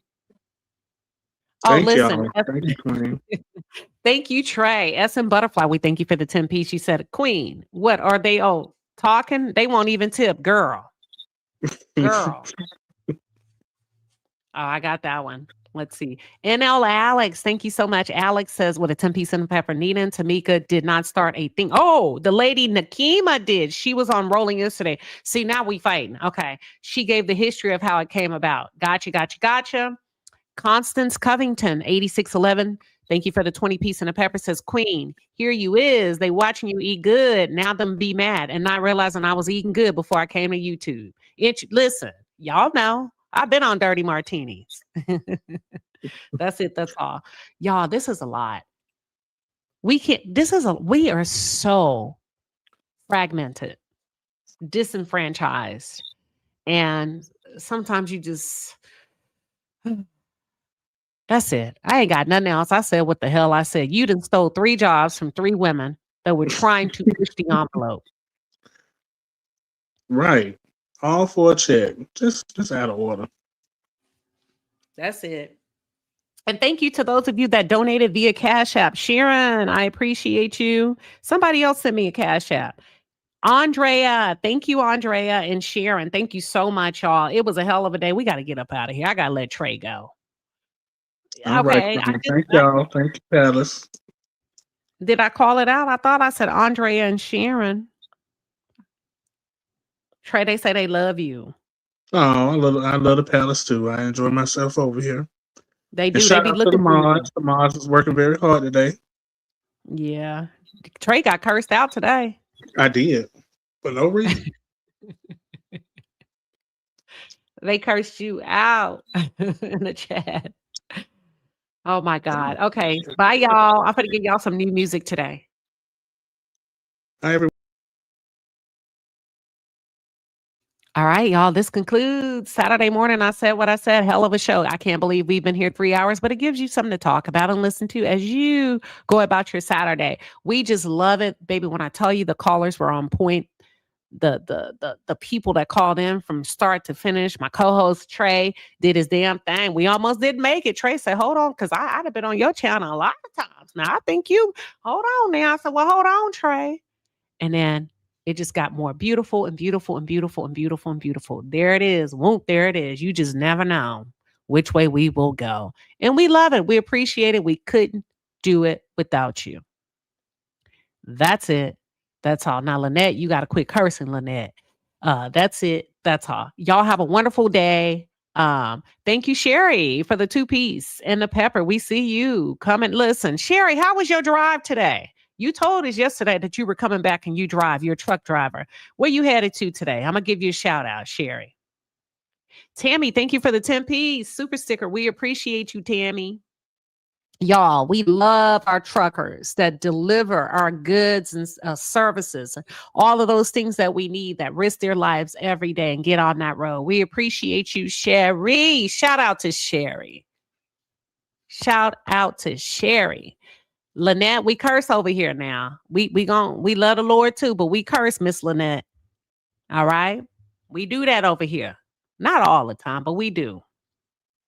Okay, Sherry say it was good. Her ride was good. She was headed back from Houston to Shreveport. Y'all, let's give Sherry a round of applause because Sherry be over here with us while she's working. Let me give you a round of applause. Where is it? Somebody to move my damn round of applause.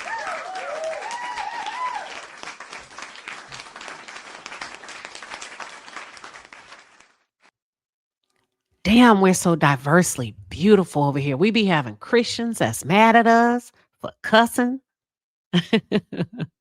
But they keep coming back. Y'all keep praying for us now. Miss Lynette, I'm going to block you. I'm trying to work with you. You a Christian, but I don't believe you because the insults that are coming out of your mouth don't align with the Christian women I know. I rebuke you, devil, in the name of Jesus. Now go on, Miss Lynette. I rebuke you. You can't be a Christian talking like that. You just can't be. Listen, Miss Lynette, I put you in timeout because I don't like where you headed as a Christian. I just don't like that for you. If you are truly a Christian woman that you say you are, either you would have left or you would have been praying for us. But I put you in timeout. I put you in timeout. Yeah. Therefore, I can watch my mouth because I ain't going to let you keep talking crazy now. Love is beautiful. Thank you for the 2-piece and a pepper. She said, I said what the fuck I said, Queen. Yes. I said, nah, Toot, I already put her in timeout. She out of here. I don't know what church she go to. I know what church she go. That's one of them Jamal Bryant people over here. Yeah. We fight with Christians too. Thank you, Blossom, for the 5-piece and a pepper. She says, thanks, Queen, Trey, and Palace. Listen, if you come on, look, nuck if you buck, you can get it. But see, Miss Lynette, you came over here cursing. Nah, I don't believe you. I don't believe you. You said, I told you that lady needed to get, I let people excuse themselves. We don't really block over here like that. I like to see what you're made of. I like to see how disciplined you are. And that's what I like to see, but she kept on. You're out of here. You ain't gonna keep being disrespectful to my motherfucking people. That's all I'm saying. Now, you ain't finna just keep doing that, Miss Lynette. You can try again next week. She was real nasty. One of them old saints. She one of them old nasty saints. There's 1,000 of you.